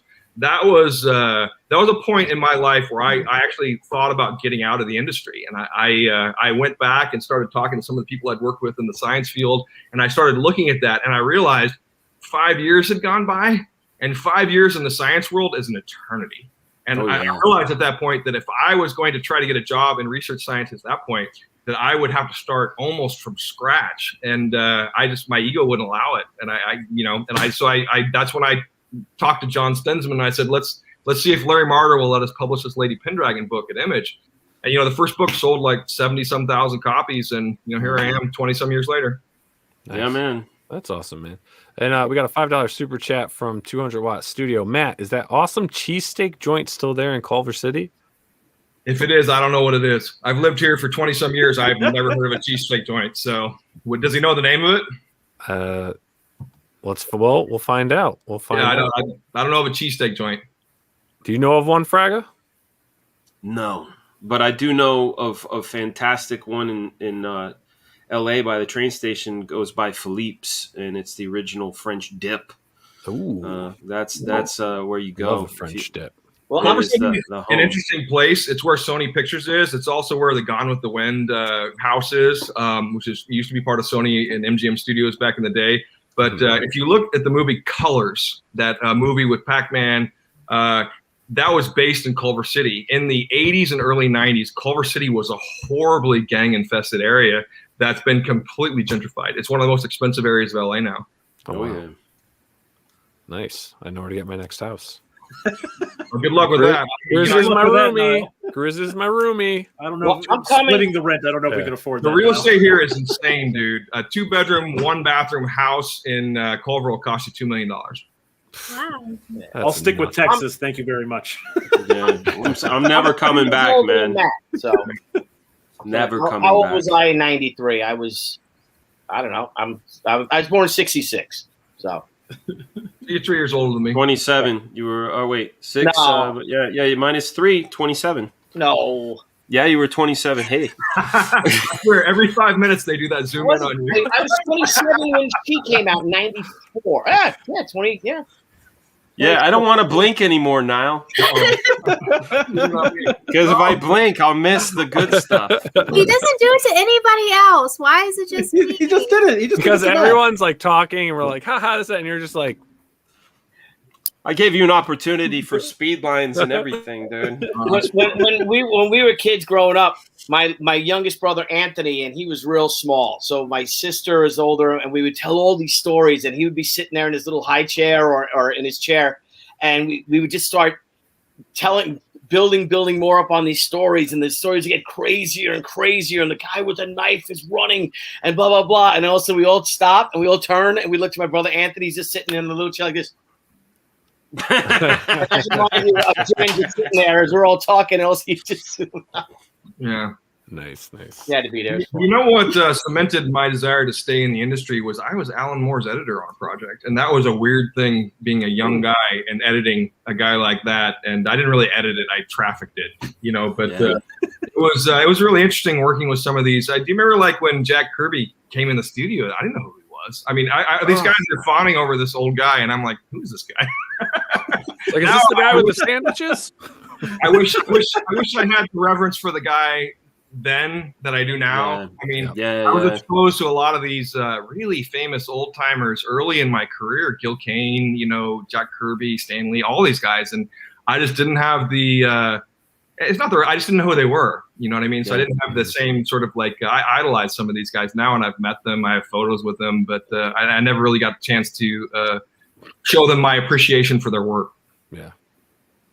Probably made you a little less awkward talking to them though than being a fanboy.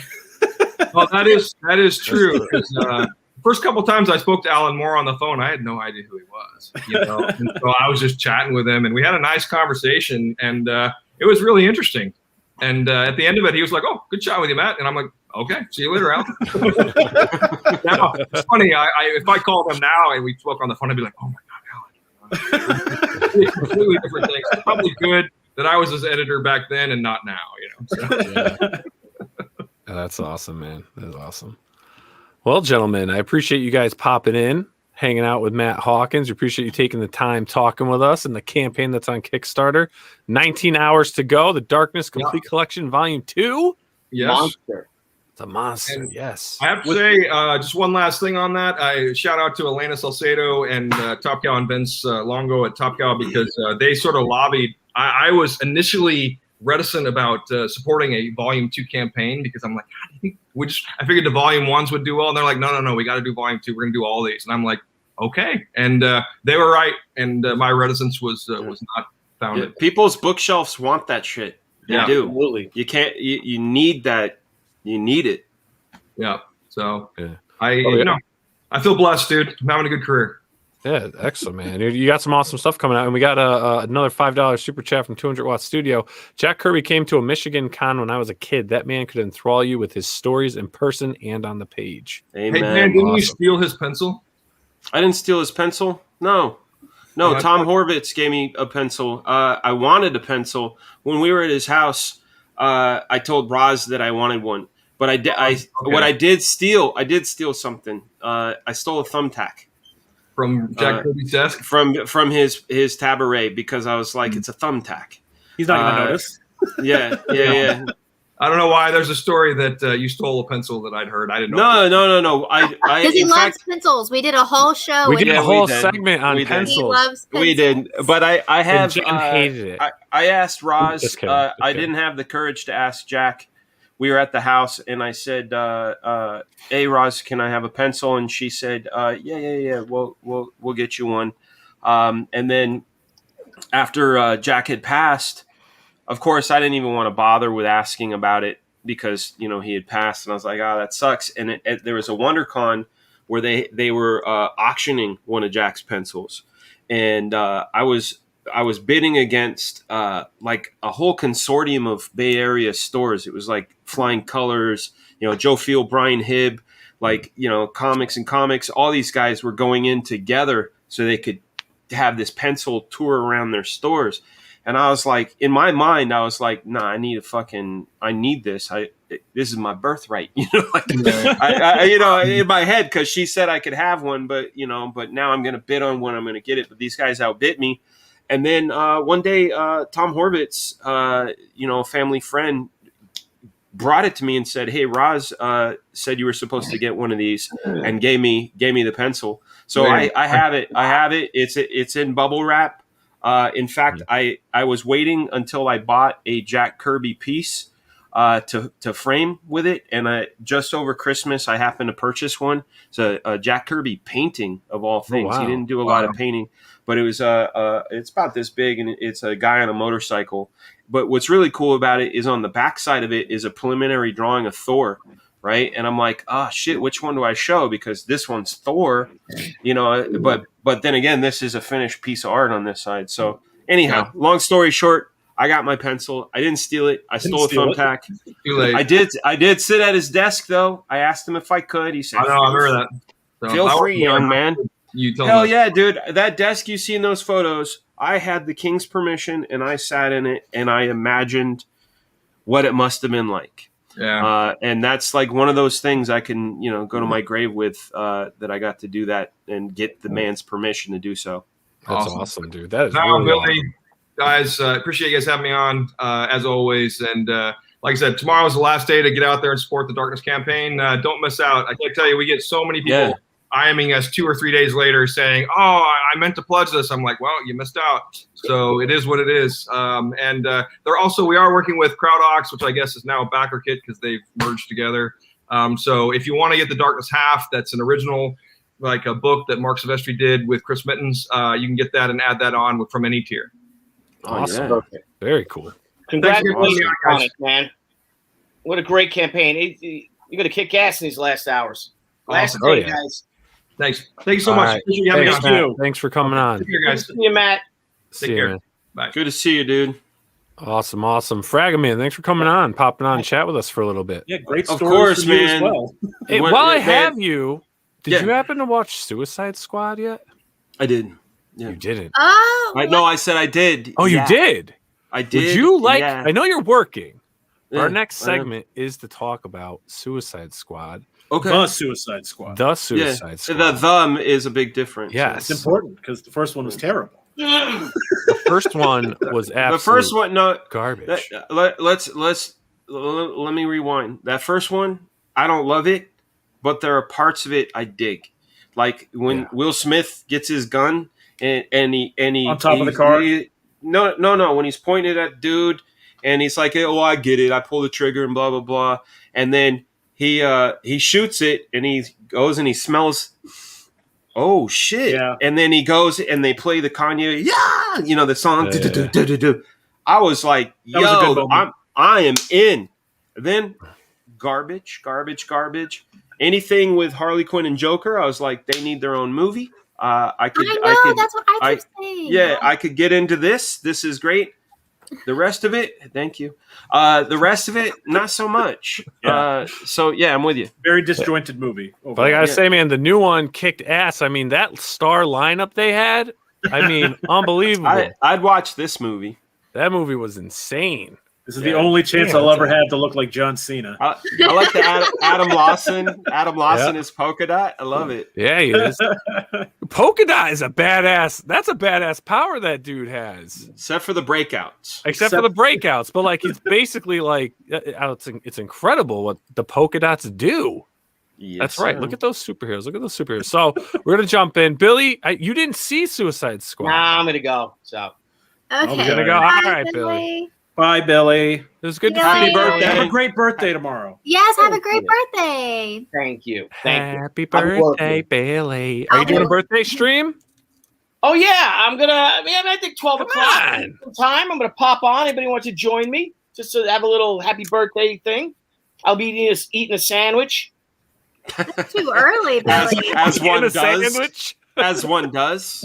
Yeah, I'll see if Debbie can make me a sandwich. We'll see. The traditional Oh, birthday shit. sandwich. The traditional birthday sandwich. Yeah, she's not very happy with me right now, so Shit. It's okay. cut down a lot I of feel food. you. I feel your pain. Feel your Tree pain. guys, man. When tree guys come, you got to be on top of them for everything. And if you Yeah. don't, They ruin your life. They ruin your life. we'll get you to it. They're known for ruining marriages, tree men. Yeah. They're playing with that wood. Yep, playing with that wood. So, all right, guys. Good to see you all. Excuse me. Dan, man, good night hanging with you, huh? Yeah, man. Double dose. Yep. Shit. Double dose. Shit. Thanks for coming on. So, all right, so I'm going to go because I don't know anything about Suicide Suicide Squad. Suicide Squad. Whatever. Night, Billy. Bye, Billy. Night, All Billy. right. See you guys later. See you, dude. FOMO. You want to talk about him? We can talk about that. What? Ew. Ew. Ew. All right, see you guys later. See you, Billy. Excuse me. Something flew into my mouth.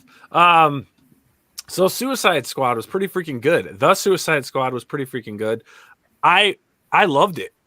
No. You didn't love it? No. The new one? I didn't. Okay, Dan. Explain. Well, I wanted to. Spoilers for anybody who hasn't seen it. But if you're listening to us talk about it, then you probably have. I was all in. They get to the beach. Then they pulled the old Deadpool 2 thing where they, it's like a trophy already with, we're going to kill the people you thought. And then the heroes show up. Oh, cool. All right. This is cool. John Cena's funny. The whole beach full of dicks thing, funny joke, whatever. That's funny. and then they go and they go and infiltrate. But as they're like infiltrating this village and killing people, they're making all this noise. But over here, 10 feet away, is a guy like brushing his teeth. And then they go and kill him. But I'm like, yo, dude, if somebody just fucking exploded 10 feet over here, I would go, I'd go, oh, fuck, and grab my machine gun. But as they're going through, they're like killing. And I get it because that's, we get what the plot point was, is that they're actually the freedom fighters and you killed them. But that was a little too on the nose. Like they were so passive, it was lame, and then. And then as they got in, things got more ridiculous, silly, but not in a good way. Like, it's weird because I popped on last night. I watched 3 movies. I watched Space Jam, the new one. I did it for the kids. Trash. I watched Enter the Ninja with Sho Kosugi, 1981. You best. It's a ninja movie. And then, of course, I watched the Marvel movie right before Endgame. Not the last one, but the second to last one. And I just kept thinking to myself, like, yo, man, these Marvel movies, even in like little 5-minute clips or 3-minute clips, there's so much heart and character and environment that you're absorbed. That you're absorbed into this world, and you want to stay there and be there, and you want to listen to these characters, and like it's warm and welcoming. I never feel that way with DC movies. I always feel cold, and things feel forced, and they don't feel authentic. They feel formulaic, and here's James Gunn. Love his stuff on Guardians 1 and 2. Not so much on. Okay, so you like Guardians of the Galaxy, but you don't like the Suicide Squad. Correct. Shit. The Suicide Squad doesn't really make any sense to me. The Suicide Squad was fewer jokes per minute than the Guardians movies were. At least that was my perspective on it. I like them both. I really like the Suicide Squad. You definitely have a lot of suspension of disbelief in a lot of it for the sake of the joke. Yeah, definitely. I mean, I don't want to be a dick right now, but I will be. Be a dick. No, that's my job. I've worked in film as someone who helps construct scenes and helps put together films and movies. I've been doing it since 2003, so I can kind of see the tools of the trade of somebody. As far as James Gunn is concerned on that movie, as someone watching it, knowing it's like watching a magic show, knowing how they do it. You want to see how well they do it. Yeah. The Guardians movies felt like he was trying new things using his tools. Suicide Squad for me felt like, here comes a scene. Let's play music like we did in fucking Guardians. Let's play a cool groovy cut. It's called a needle drop. Let's do a needle drop. Yep. And people will dig it. It's got a needle drop. And I'm like, oh, fuck, man. Like, I will agree. There was a lot of copy and paste. Yeah. Definitely. I didn't care.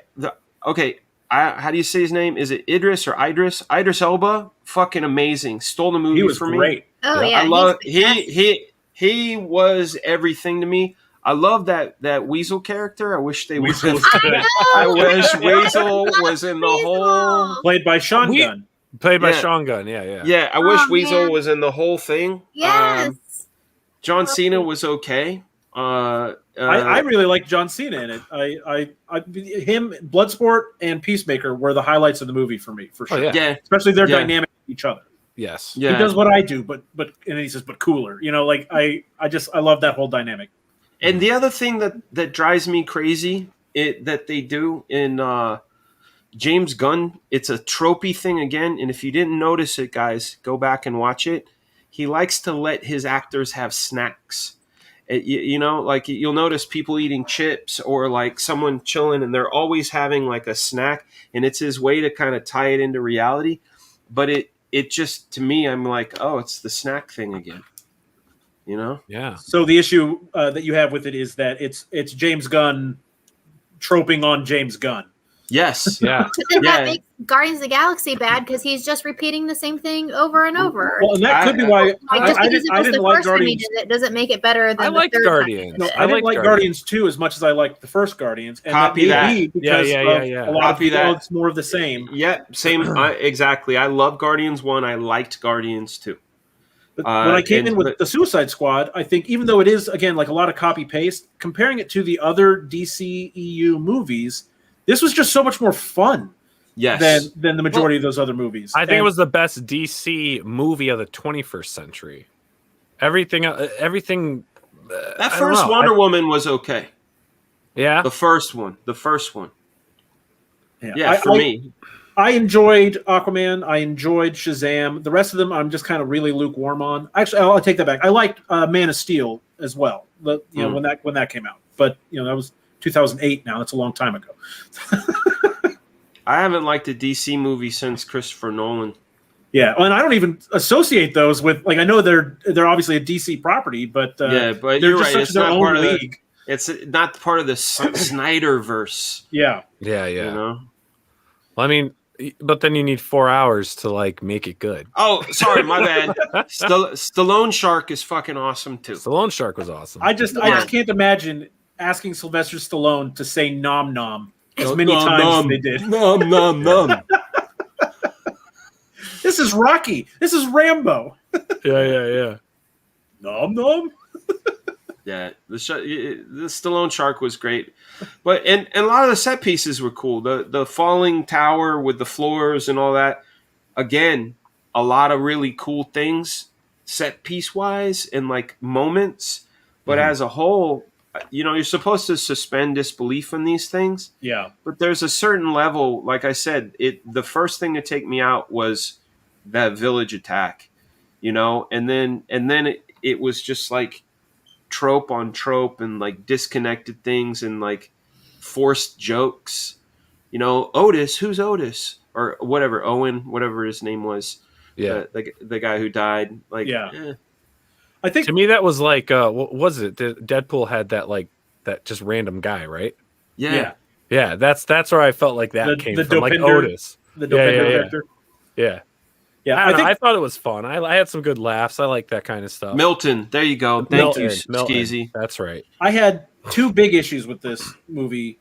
One was that they gave us Harley Quinn in the Arkham Asylum Harley Quinn costume. Yeah, you know what I'm talking about, Jen? Did you play those?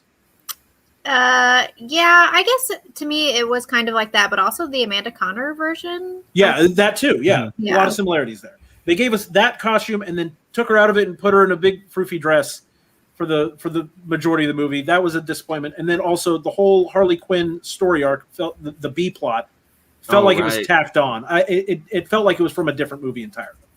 The romance with El Presidente or whatever. Yeah, that was. I didn't buy into it. It just felt that was the part that felt very forced to me. My son asked if she was farting flowers. Well, that was a cool scene, though, because it shows how demented her mind is. Yeah. Because in her mind, instead of blood being splattered everywhere, flowers and, snow white forest birds are chirping around and flying. So it just shows you how fucked up her head is. So I actually thought that part was really cool.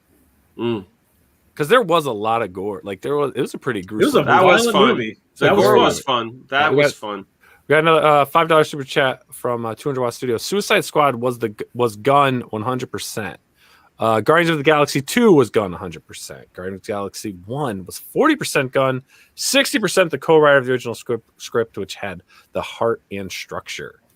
That's what I'll say about Marvel movies. Is the thing that I feel is that Marvel movies have a lot more heart than DC movies. They always feel cold to me. Like the Zack Snyder cut, I tried to watch it, I couldn't do it. It just left me cold. I didn't feel anything about those characters. Well, it was terrible. So I mean, they are trying to differentiate themselves, and because they can't when they started doing the DCEU, anything they did was going to be compared to the MCU, so they had to be different. Otherwise, people are just going to be like, well, it's almost like the MCU, but it's not as good. Yeah. And then now it's nothing like the MCU, and it's not good.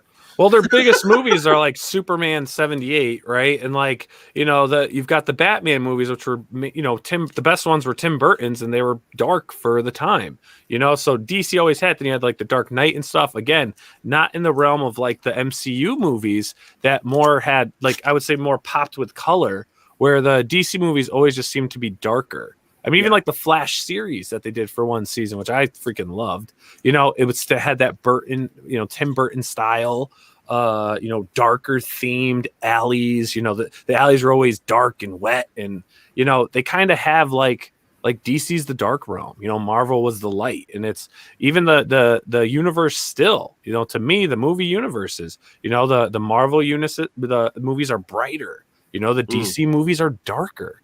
Like just in DC general. TV. DC's television shows I like a lot more. Like I love Doom Titans, Patrol, Doom Patrol, Titans. Not Batwoman. That's garbage. That's garbage. So not the CW Flash stuff, but no, I do like CW stuff. You I like love some the of it, Flash. but not all of it. Arrow was awesome. I thought Arrow was loved awesome. Arrow. His body count was in tens of thousands. That man killed a lot of people.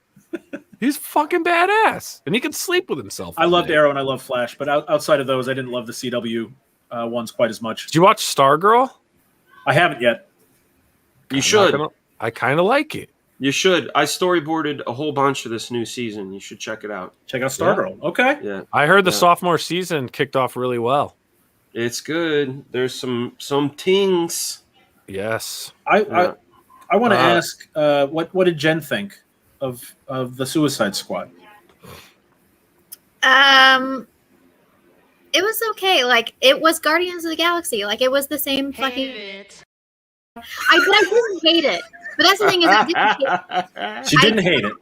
It was. I watched it and I was like, okay, like I guess this is why people like Marvel movies. I can see that. Like, it just seemed like a Marvel movie. I don't even think the Marvel movies have like heart. It's fake. It's fake moments of passion and we're friends, but it's all like it's not real. It's just of course not. It's a movie. Yeah. No, but Jen, I think if you you need to redo your rewatch and watch them all in order and all that. I think you'll feel a lot more of that heart that Dan's talking about here, because that's I feel it every time I watch it because of all the connection you have over decades. Exactly. If you have to watch 26 movies to feel the heart, then that's no. Watch Captain America: First Avenger. I did. I just recently rewatched that. Oh that my god, it's so good. That one was really good. The Captain America movies; those are the cream of the crop. They are. All three of those are really good. Yeah, the and Captain America movies. Iron Man. Doctor Strange, dude. Doctor Strange is tits. Oh yeah. I don't know. The first Iron Man movie. The first Iron Man is one of my all-time favorites. Iron Man. The first. Yeah, just the first one. The second one was I didn't like, and the Thor movies are disposable to me. The Ant-Mans were fun in whatever. The Ant-Mans are funny. It's like they're standalone. They're very standalone. Yeah. But those last two I really dug. The Endgame and whatever. Infinity War and Endgame. Infinity War and Endgame I thought were really well done. They brought it together. Really was there any Marvel movies that you watched and actually fell asleep first time watching? First time, no. Second time, definitely. The first Thor. Yeah. I found it to be Dolezal. Captain Marvel. I couldn't make it. I did fall asleep during Captain Marvel. I fell asleep during that. Did. I couldn't make it through the first 15 minutes. Like she's fighting Jude Law or whatever that dude is, and just the banter. I was like, this is not working. I fell asleep during Age of Ultron, but that was the second time we watched it. I went and saw that with Jen, and it was way later than I normally would have gone to the movie, and I'd been drinking. So we got another $2 super chat from 200 Watt Studio. Jen, what Grizz is mansplaining is rewatch the MCU. Not gonna happen. Actually, Winter Soldier was good. Winter Soldier is the shit, man. It's the shit, yeah. Great action. And dude, I dug Black Panther. Black Panther was great. I love the first Spider-Man movie, not so much the second one. My favorite of all the Marvel movies is not even in it. in the universe. It's the Into the Spider-Verse. I thought that was a masterpiece. well, That was awesome. Yeah. Talk about having heart, though. That actually legitimately had heart. Masterpiece. Unlike all the other Marvel movies. Oh, heart. I don't know about this heart you're talking about, Jen. He doesn't have superheroes. He has not a single heart on. Yeah. No heart on. No heart on. No heart on. Oh, why? My hands are too sweaty to hold up to my face. Why? Did you get some merch?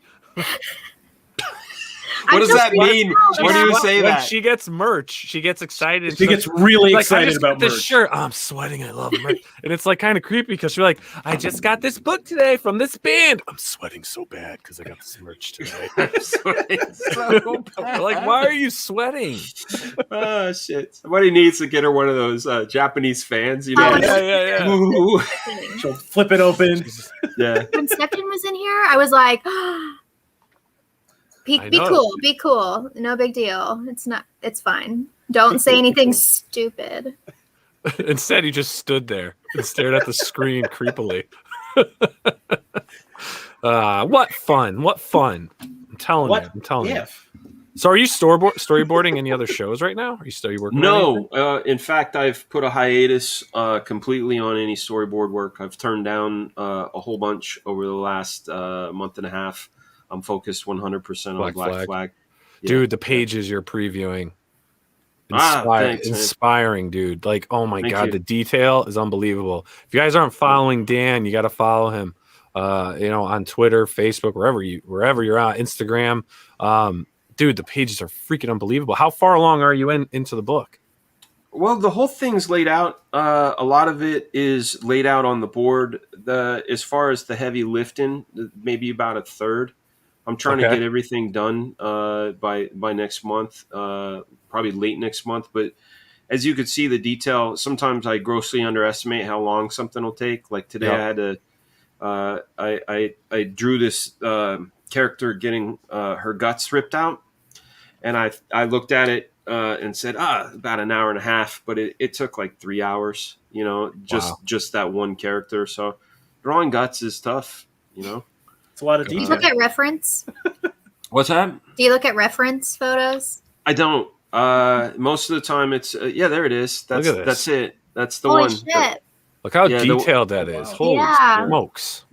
Yeah. And that page isn't even done either. There's going to be 4 inset panels at the bottom with TV sets. Because basically, like if you guys have been following the pencil so far, we start off in a newsroom. Mm-hmm. They're saying there's a big sinkhole in the middle of the city, and this cultist goes, it's because it was built on the gates of hell. And she's like, no, it hasn't been built on in fact, the city was this. And the reporter goes through a history and she goes, oh, we have our on the spot reporter Famosa Lawrence actually at the sinkhole. And she's like, guys, I know I'm not supposed to be here, and she's basically snuck into this sinkhole.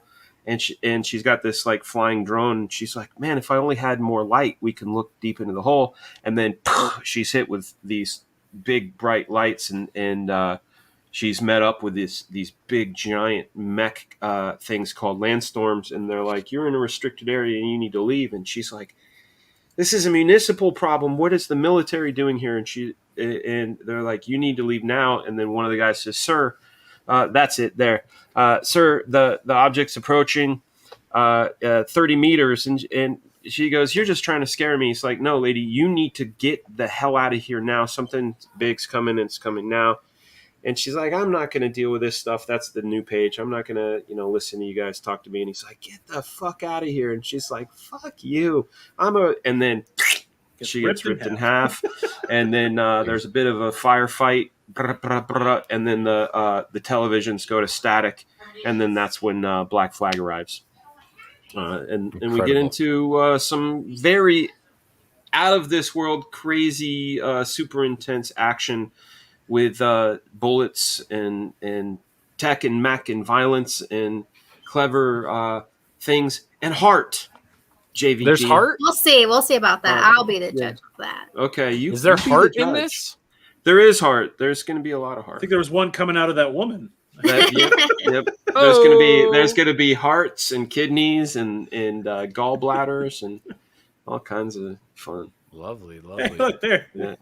And if you like what you're hearing and you like those pages you just saw, Yeah, you guys. head on the over book to Indiegogo. Yeah. It's still in demand. What? Yeah, we're cranking away. It's staying in demand. We'll probably once we start fulfilling, we're going to close down the shop, and that's going to be the only way you can get this version of the book. And this is the only way you're going to get my signature on the book. When we're going to do on issue 2, there'll be a special reprint cover for the people that didn't get it. But the only way you're getting it signed is through this campaign here. Awesome. Look at all those Or shirts. meeting me in How am I person. going to pick which shirt I want? I know. Shirt. Well, you It's have to get tough. this shirt. That's the good shirt. That's the Black Flag shirt. You know what AAT means, right, Jen? No. No, it means ass titty, and it's a celebration of ladies. Yes. What? Okay, then I need that one can- too. What yeah. am I supposed Can to I make do? a suggestion, Dan? Uh-oh. Yeah. In the Black Flag Shield shirt for women, Sure. you need to cut out this section windows. here. Yes, it needs to be I a would totally see-through wear black that. mesh. Yeah. I'll cut them myself if they come see me. Yes. I have a friend. His name is Adam, and you might remember this, Jen. Do you remember the guy that used to scissor cut shirts and put all the stuff? My buddy Adam is the guy who invented that stuff. Maybe I should call him up and have him come to shows and ribbon up these shirts. Yes, great. please. I will That wear guy them. is Rascal. That's probably one of my absolute favorite characters to draw in the book. He's going to get a mini series coming up. Going to be drawn by Shelby Robertson, written by myself and Will Perdomo. Very excited about that. And then Landstorm is also getting a mini series treatment, written by Will Perdomo. Who colors it? Which book? I don't The know. stuff you're seeing right colors here? look awesome. Yeah. Thank you. That would be none other than the incomparable Matt Yackey. Matt Yackey is a friend of mine. I've known him for 22 years. Met him in line at Star Wars Phantom Menace back in May of '99. We've been friends and collaborators ever since. And that drawing you're looking at right there is none other than Shane Davis, who has got Starlight Cats. And he's got a brand new campaign coming out called Rex. You guys need to check that out too. Look up Shane Davis and Glorious Rex on Indiegogo, and you can sign up. And if you guys want free comics, see that list right there? You can download the PDF of the original series. You can also download the PDF of another series I did called Gear Station, which we're also going to bring back in the next year or so. And if you like music, Jen, I know you like music. Yes. And if you want to hear me back in 1994 when you were 5 years old rapping, you can see that 1994 Fragaboom mixtape. There you have it. You can get it. Nice. Nice. I have a song called "I Love You," and it's to everybody that has heart. Curious. I'm curious. I wonder what the lyrics are like. They're nice. He's like, bitch, I love you. Yeah. Well, you know what? I actually almost got a record deal, except the A&R person said to me, because remember, this is 1994, your raps are very reminiscent of Will Smith and Slick Rick. What we're looking for is something more hard. If you can rap about, the streets and that kind of stuff. And I said, dude, I don't know anything about the streets. I rap about what I know about. And he said, well, if you can show us something new where you put these situations into your music, we'll give it another listen. And I said, nope. So, but if you listen to that stuff, you're going to hear, I'm like rapping about going to see Pulp Fiction. And Going to Wholesome Panera. rap. I Wholesome like it. rap. It is wholesome. Nice. It has heart. It does. It's got that heart of gold. Heart of gold. Well, Frag, man, thanks for hanging out, man. I know you're busy. I know you got a lot of work to do. I do. So we appreciate you hanging with us. Yes, thanks for hanging out with us. It was nice meeting you.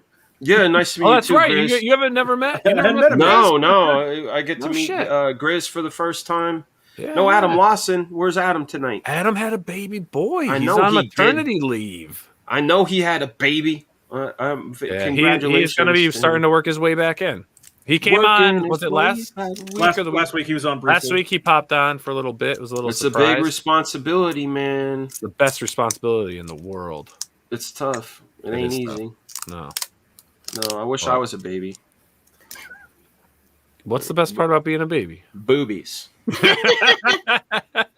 Just saying.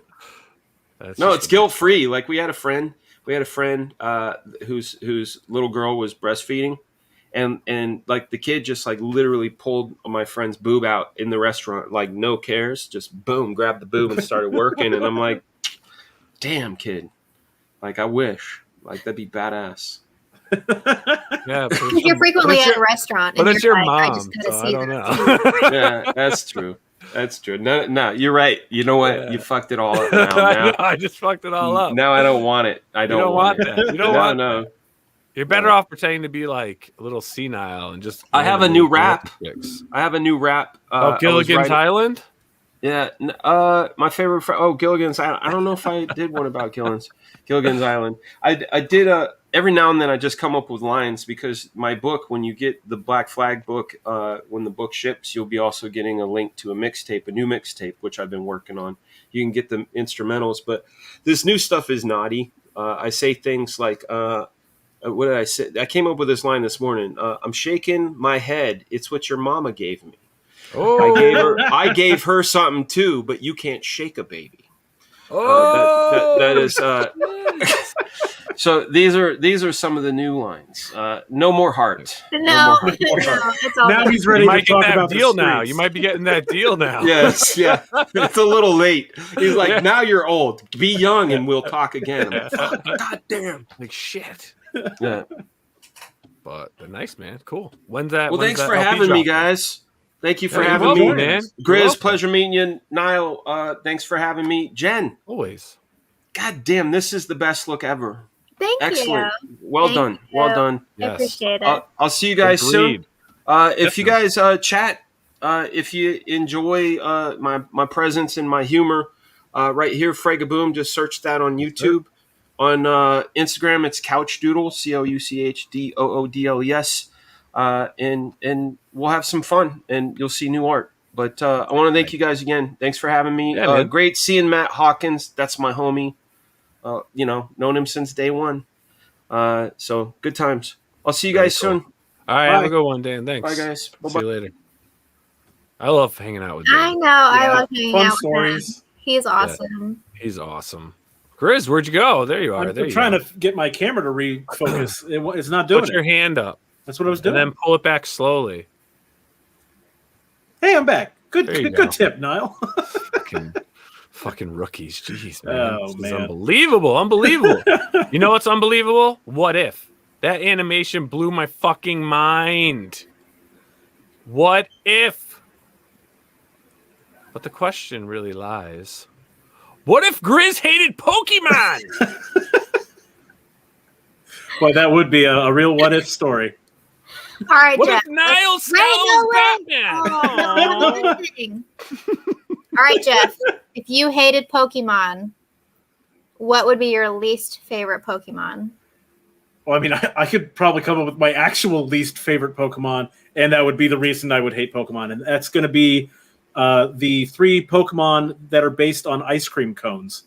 What? They're the worst. They're so dumb. What?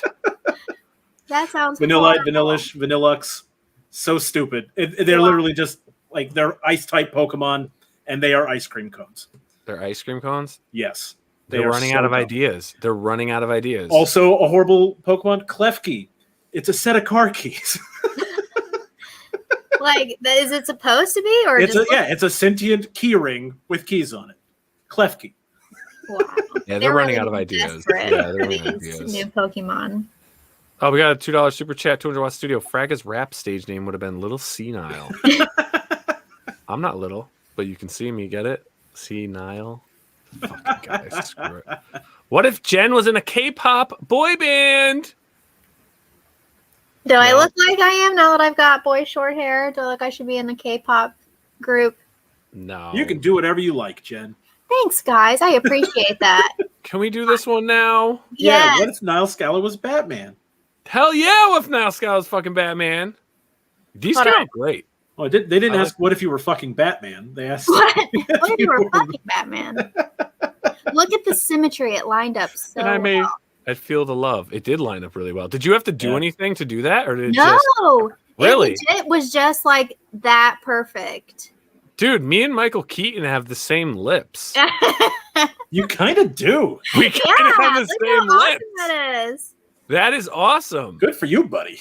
I All wanna, right, like, Niall. go like that. All right. So if Nile Scala is Batman, other than the Joker, because that's a cop out, who would be your arch villain?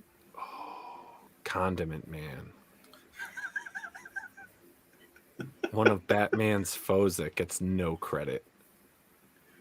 Is you're that gonna bring. real? You're gonna really elevate him. Condiment Man. You've never heard of Condiment Man? Is that real or are you It's joking? real. 100%. 100%. Real. 100%. Was he like a mustard ketchup guy? Mustard ketchup Yes, guy, mustard yeah. ketchup. Because I love hot dogs. I'm fucking Wait, Batman. I'm How is fucking he a Batman. villain? How is he a villain though? What does I don't he know. He's do? fucking Condiment Man. They just made him. They ran out of ideas. They ran out of ideas. We ran out of ideas. Oh, we got a $5 super chat. Fee FS. My favorite what if thing was when the official Harley Quinn animated show Twitter account tweeted, "What if Batman does do that?" I saw that. That was brilliant. Do you know what that's about, Jen? Yes, I do. Yeah. I It's made about- a picture about that too. Did you? Did you? You didn't see my Twitter? No. You don't follow me on Twitter? You don't read all my posts?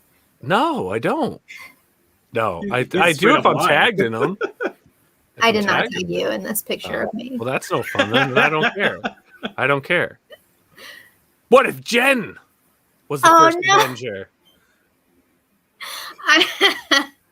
Captain Carter. She's like she's about to cry. I look kind of like this You is look not what I unsure of wanna this do right now. situation. Like Maybe there's I a shouldn't whole- have jumped in front of this tank. Yeah. But in all seriousness, though, what did you guys think? I'm just gonna go first a little bit here. All right, I loved the animation, and I actually love the homage to Disney animation because if you looked at the character design, the character animation that was involved, very reminiscent to what Disney was putting out in like the early 90s. And where I really got it the most was when Agent Carter punches the Nazi soldier like in the knee and it breaks and he does that turn. Yeah. And I'm like Disney. Like it was just like Disney animation. Now I'm thinking if they were making animation that looked like animation still, like this is what I think it would look like. I loved it. I loved the animation in this. And I did like the story. Like it kept me intrigued. And I liked that it was only like 30 minutes. Like I didn't no more than that. Because the 30 minutes did last longer than a normal like 30-minute show or 24-minute show would. So I have to say that it did. I enjoyed it. It popped for me. The what if stuff that I've seen thus far. I don't know who to by facial expression. I'm deciding who to go to next, or lack of. Jen, is your contact acting up? It's trying to make you not pick me. Oh, Jen, what's your thoughts on what if? It was pretty good. I feel like this week was just that was pretty good. Like I didn't hate it. I didn't think it was like mind blowing, but I would like to point out one thing. Whenever Peggy Carter gets the super soldier serum and she like comes out of the whatever you fucking call it, the machine. Her The chamber. boobs There were you go. huge. And she was fucking buff. I was Yeah. like, hell yeah. Like they didn't still Straight make up her She-Hulk, pretty skinny. Peggy Yeah, Carter. they made her like buff. And I was like, yeah, okay, well, I can like appreciate that they did something like that. And like the voice acting was cool. I liked what they did with Steve Rogers. I mean, it was That was my favorite thing about it. yeah, I thought that was great. It's that's the real actors doing all their voices. Yeah, yeah. I thought that Yeah. was really cool that they got all those people. Yeah, And the and I whole love- show was supposed to be like that. Oh yeah, and I do love what they did with Steve Rogers. Spoiler alert, but you kind of got an Iron Man thing going on there. Again, the whole story. I thought the story was great. I love just anything World War II though. That's going to also score points with me. Yeah. You know, just because the design, again, the animation, the detail of what they did. Like I think this is such a great. Like this is like, you know, Into the Spider-Verse for me.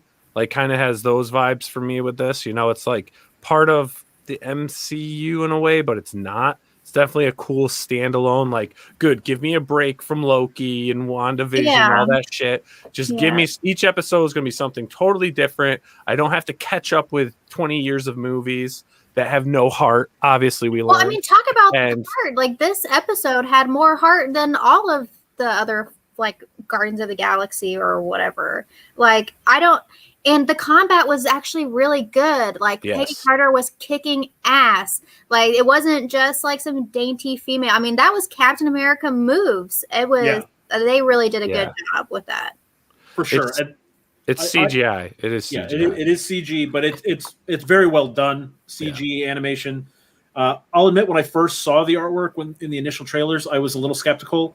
I was afraid that it was going to be like a really low frame rate animation, which has been a trend in a lot of animation recently. But it was not. It was smooth, and that was really important because of the great action sequences that they had in this. And like I was saying, my favorite aspect of it was what they did with Steve Rogers, because you know this is a what if story. What if Peggy Carter got the super soldier serum? Well, what if? Well, Steve Rogers is still Steve Rogers, you know, and he's gonna be a hero, whatever it takes. Yes. And I really love that they kind of, you know, showed that it's what the whole point of the original Captain America movie was, that the serum isn't what made Steve Rogers into Captain America. Yeah, yes, it made him strong, but what made him Captain America was his personality, and he still gets to use that in this what if. I thought that was really well executed. Yeah, I do too. Yeah, definitely. And well said, Grizz. Well said. Definitely. Yeah. I enjoyed it. I really recommend anyone out there, if you have Disney Plus or other means of getting these episodes, I would watch them. You know, obviously the first episode is out. Every Wednesday, a new episode in the series will be released. I definitely recommend you guys watch it. It popped for me. I'm also going to just follow back real quick. Suicide Squad popped for me. I thought it was fun. I thought it was funny. It was definitely different than what DC's been putting out there. And as a fan of, you know, Guardians of the Galaxy, which I would say that movie was similar. I actually didn't get full Guardian vibes on it, but they both popped for me. I would recommend you watch them, and I'd like to know your comments below in the chat. You know, if you're watching this live or whatever, whenever you watch it, let me know your thoughts.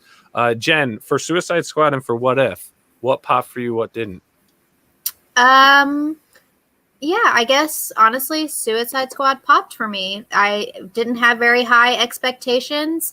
It was, if you like Marvel movies, why wouldn't you like this? It was pretty similar. So I liked generally the darker. It was a little bit more violent and graphic, which I'm okay with. I feel like that's better than happy Disney Marvel. But so it actually popped for me. I will say What If also definitely popped for me. It was the 30 minutes, I do feel like they got a lot accomplished in the 30 minutes. Like they told a really good story, but I wouldn't have been like upset if it wasn't an hour, just to kind of get a more thorough, like villain-esque, like more combat, I guess, like just more of a little bit more developed of a story. But I didn't mind the 30 minutes. I definitely want to know what I like the plot twist of the What If. So I'm curious to see what other characters they're going to do, what other things they're going to go with. So it popped for me. So yes, this week was just a week of, things were pretty good.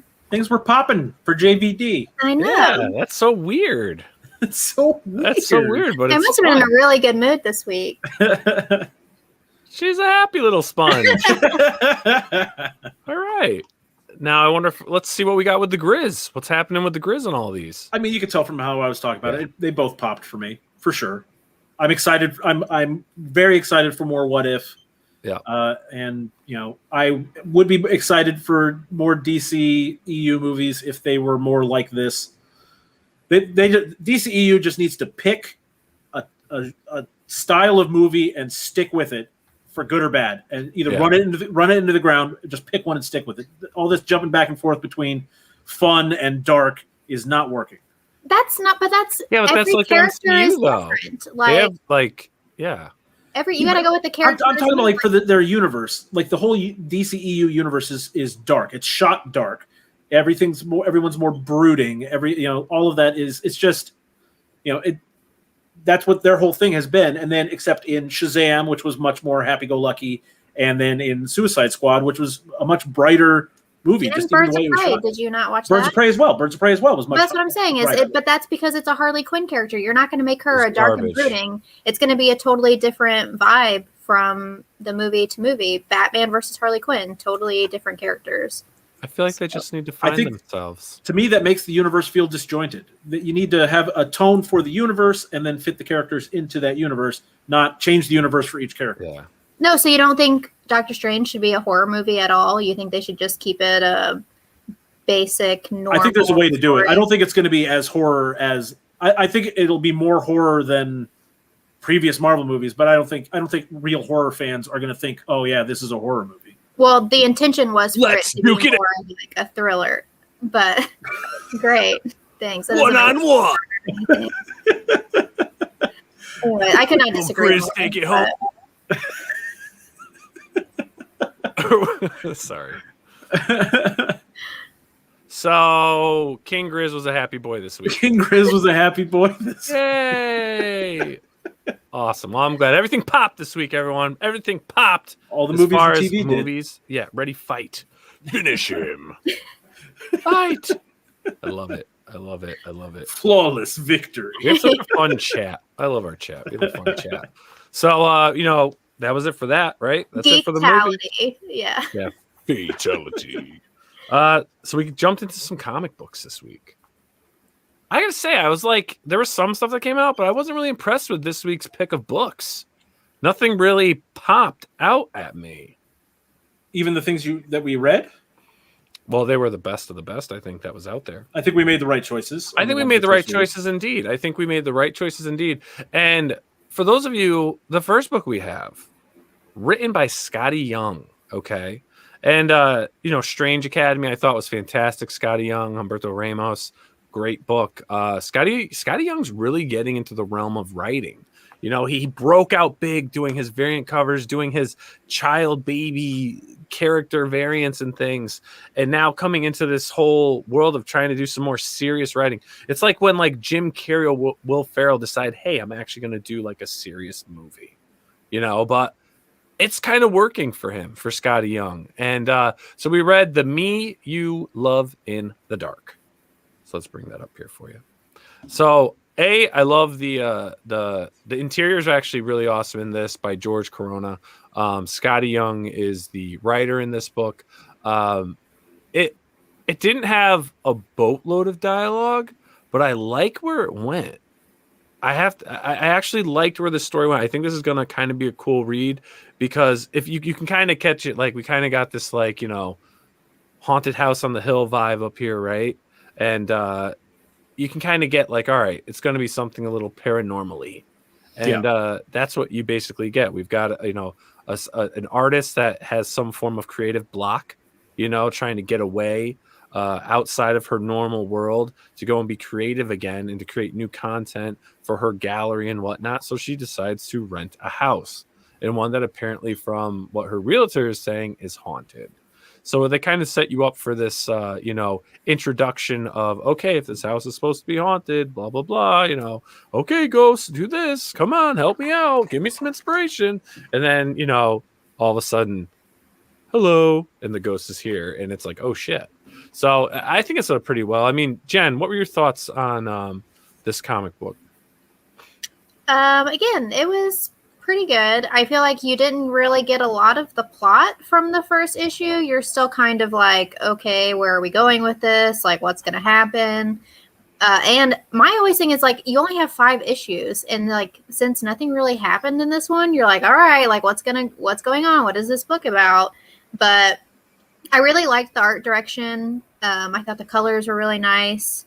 I mean, I am kind of curious to see where it goes, even though we've already committed to reading all 5. So, I mean, I didn't think it was anything. The reason why I did want to read this was because they compared it to Neil Gaiman and Stephen King, which are two of my two absolute favorite people, like ever. Huge fans. So it's again, I'm curious to see where this is going because I like both of those people, and if this is compared, then who knows where it'll go. So I wanted to ask, because that was the reason I was excited to read this as well. Was because of the comparison to Stephen King. Correct. And do you really did you get Stephen King, Neil Gaiman vibes from this at all? No. It felt a little silly to me.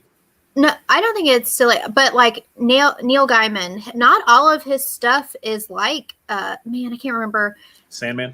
It's really not like Sandman. He does like a lot of just slice of life. Like it's kind of creepy, but it is just like nothing really happens. It's not really character development, just one character talking to other characters. And so, like, yes, I did see Neil Gaiman in this because not all of his stuff is like super crazy, dark, depressing, like introspective. Stephen King as well. He's just written so many different kinds of stories. He's written from horror to psychological thriller to paranormal to even like some slice of life stuff in his short stories. So I am not seeing it yet, but we got to read more issues. This wasn't enough. But it set me up to, like, I am curious for more with this because, and another thing too, and maybe like when you're an artist and stuff, like I was kind of just like, even just through the panels, like the frustration of creating, right? And then when you get those creative blocks, whether it's a writer's block, an artist's block, like it is so frustrating. And like there's a point in this book that just depicts where you do think like you're onto something and you're like getting into it and you're like, no, I'm just gonna let the hands flow. I'm drawing, I'm creating, and then you're done. You look at it, you put your hands on your drawing table and you rip the fucking thing up, right? You're like, fucking shit, why can't I get this shit right? You're just like, what the fuck? And and you're just, then you start like pacing around your studio. It's a real thing. We do that. Yeah. And you drink. You drink, right? You drink. Depressed. But then you get drunk where you get like super inspired, right? But then you have too many more sips and all of a sudden it's a fine line. You're just sitting there thinking about what you want to do, and instead you just go to bed. But I think I really think this captures like an artist's insanity of just I can't think. I can't get inspired. So I'm really cool to see where this marriage is going to come from, because this isn't like a superhero comic. This isn't like a thriller. Stephen King, I'm not picking it up yet. Neil Gaiman, I'm not picking it up yet. But I'm thinking I'm going to. And that's what Scotty Young does. Like, even with Strange Academy, like the first issue, I was like, yeah, it's kind of neat. But then as I kept reading and keep going with it, I'm like, oh my God, this is freaking amazing. Like this series this is what Marvel needs to keep doing with their stories, And I think this will deliver. I think this will deliver on what the reviews are saying. And it, like Jen was saying, it's a lot of setup in this one, just like kind of world building as we see in a lot of issue ones. I personally would have liked them to delve a little bit more into what the plot's going to be, because there wasn't enough of it here for me to guarantee I'm going to read the next issue. Yeah. Yeah. Well then, Grizz. Did not pop for me. Did not pop for me. Nope. Did not pop for you. I don't know what will anymore. You've changed. You son of a bitch. Let's do this real quick.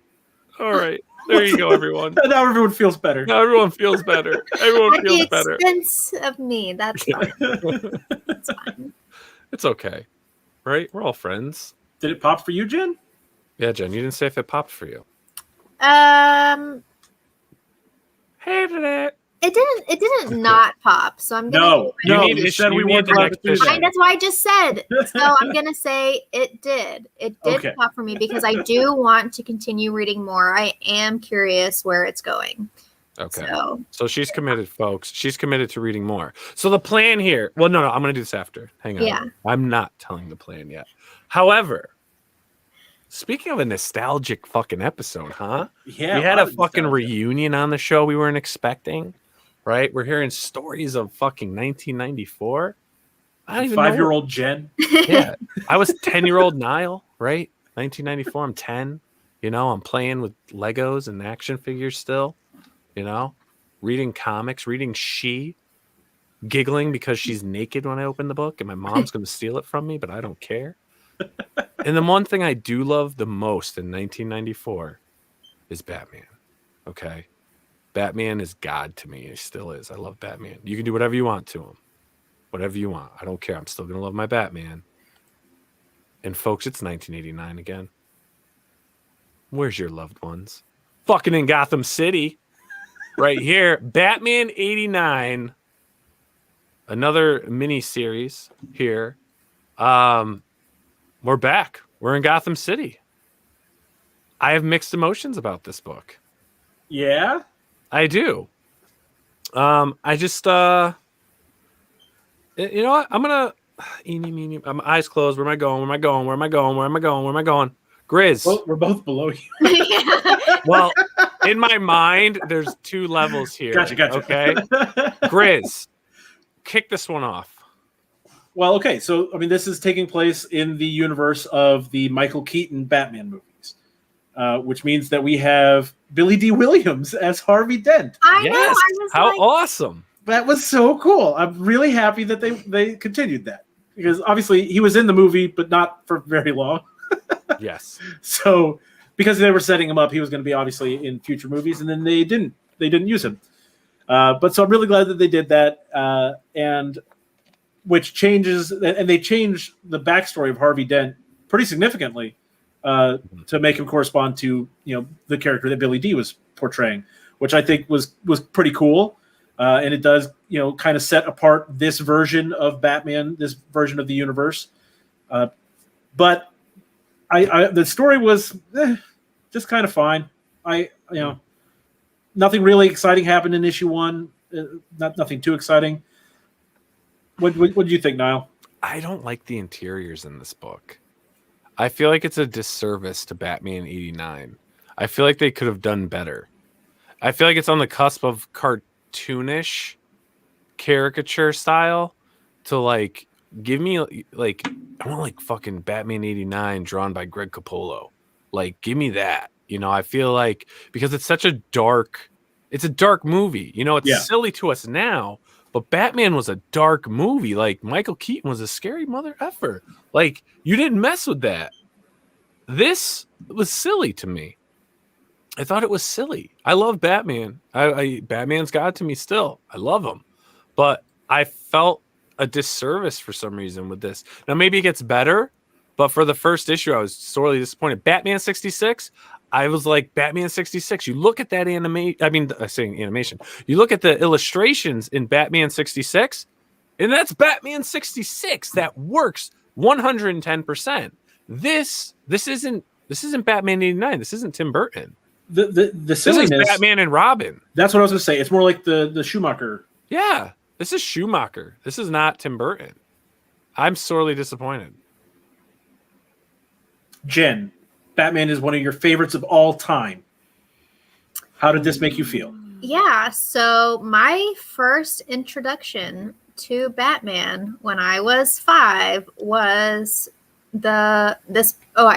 So that's the year I was born. So I guess I probably did see it like a few years later. But this was like my introduction to Batman. It got my love for Tim Burton, even like my aesthetics with the dark and the bright like neon lights, the super like it had like it always had kind of like a cyberpunk feel to it. I don't know what I was expecting from this book, but it was not this. I was at least looking for that aesthetic. Like maybe not the plot, maybe not the story, but like at least the look of it. And it's a basic Batman story, basic characters, basic art. Like there is nothing special about this. And when you see Batman 89, like just like the movie, and you're just like, oh wow, okay, like this is not what you expect, and it's really, really disappointing. And it's who wants this? Especially when you think of Batman 89, you do not think of this. And Batman Riverdale. Yeah, that's basically what you're getting. But like, what really bothered me is Michael Keaton didn't have any gray hair when he was Bruce Wayne. That's really what you're. That's like, where you're hung up. The fuck is this?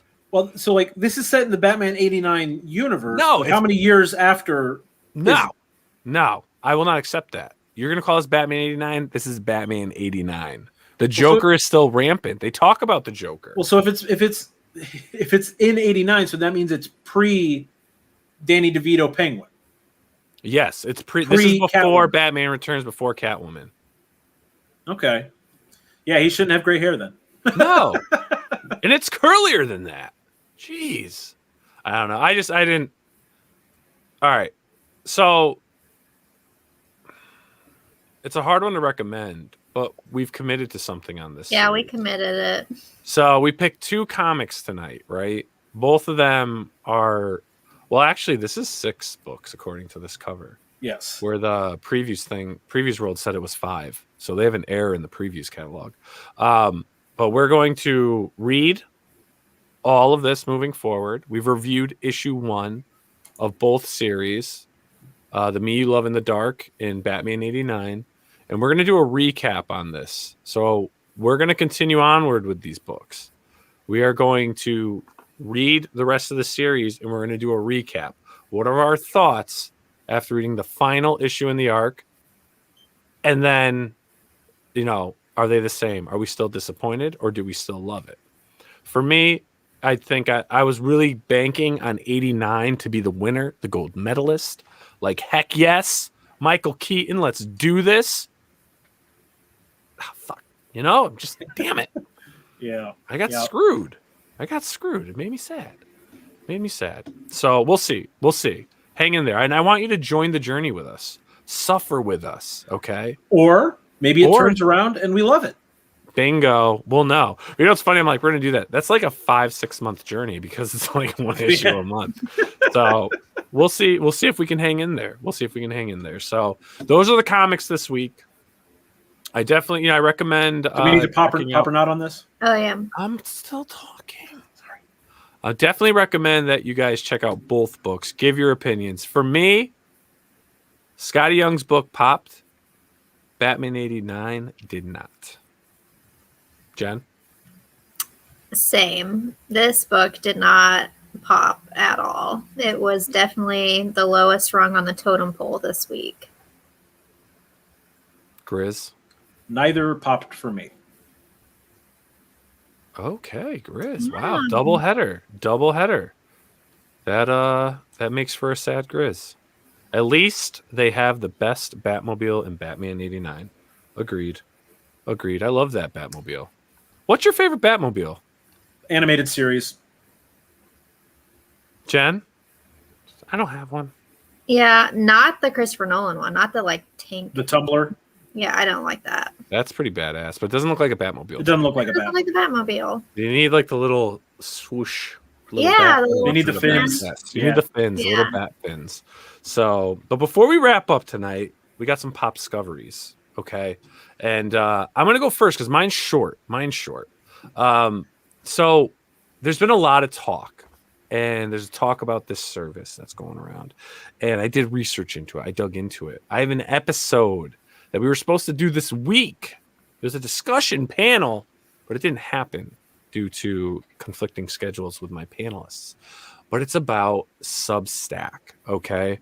We're getting reports of many creators heading over to this subscription service, and Substack is recruiting Scott Snyder among the talent to write comics, digital comics over on Substack. So this is where now the creator, you subscribe to the creator, and every month, or how they break it down, you will get a new form of literature, whether it be a comic, a short story, portions of a novel that you're going to get each chapter, maybe monthly.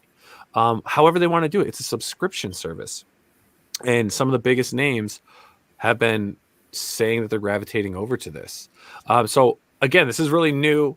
There's a lot going on. I think everyone should keep their eyes on this, because if something like this takes off, this is gonna run parallel with our crowdfunding, right? In our indie comics. So we could have big productions getting funded on Indiegogo and Kickstarter, and we could be getting fill-in product through these subscription base. If Substack really kicks off, you could be looking at another media boom for comics. And some are saying that if this actually transitions the way the traffic is looking, that Substack may become a massive comic distributor, but only in the form of digital. Digital, yeah.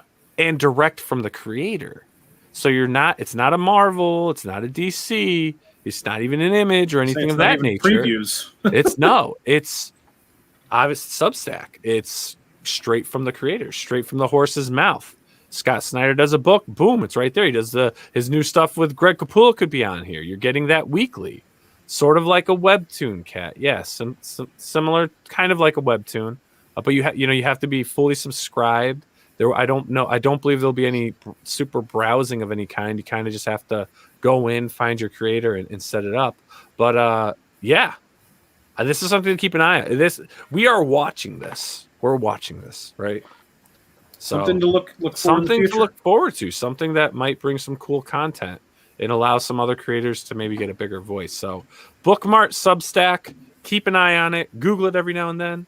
You're probably going to start seeing a lot of talk on streams. Some big streams are already talking about it. But definitely really cool. I think it's really cool. That's me. That's all I'm saying. You going to start writing? Yes. Yeah. The day Jen was mad. I'm not mad. She hated it. But then she loved it. The end. The end. The end. What do you guys think of that? What do you think of what do you guys think of a service like that? It sounds a lot like Patreon. Yeah. Only it's Patreon with built-in publishing. Yeah. It's kind of how it feels to me. That's not a bad thing. No, it's not a bad thing. I don't know as much about it as I think Jen probably would. Yeah, I mean, with Patreon, there's tiers. So people can subscribe for $5 or for $10 or $100. And just depending on how much you do depends on what you get. So I don't know if this has a tier system or it's just like a monthly $5, $10 or how that goes. But I mean, it's just any content creation platform. I mean, even OnlyFans, you can have a sub and subscribe to a creator and they just post all of their stuff. I guess this one's just original because it's specifically for writers. So I'm actually curious if this goes really well, if they'll expand outside of writers and maybe do artists. Well, that's the thing. So now like you're going to get comic book pages. Like they don't offer that right now. So it's literally just, you subscribe to whatever the chapter is, the short story, whatever the author is publishing on the site. So now they've encouraged comic books in. Like I said, some of the biggest names, just Google it. If you guys want, Google it. And the articles are just galore now of like who's heading over. Once Scott Snyder and those names starts going on, it's like, oh no, they're leaving DC to do this and that. So it's become quite a big deal. So check it out. It's neat. And Jen, you got something this week you wanted to share. Yeah, so Coheed and Cambria, one of my favorite bands since, oh my God, and I feel like it kind of ruined it, but I think it's a good song. I think if you like Coheed, you will probably like the song. I liked it. So you like the song? Coheed bitch, I guess. No, I said you will probably like it. So it was good. I'm just the basic Coheed bitch. But you liked it, Niall? I did like it. And then I've been on a Coheed kick all day. Oh, really? Good eye, sniper. I was just listening to that song yesterday. Yeah. You got me all into that. I know. It was great. We were reminiscing, me and one of my buddies. We were driving around, Coheeding it up.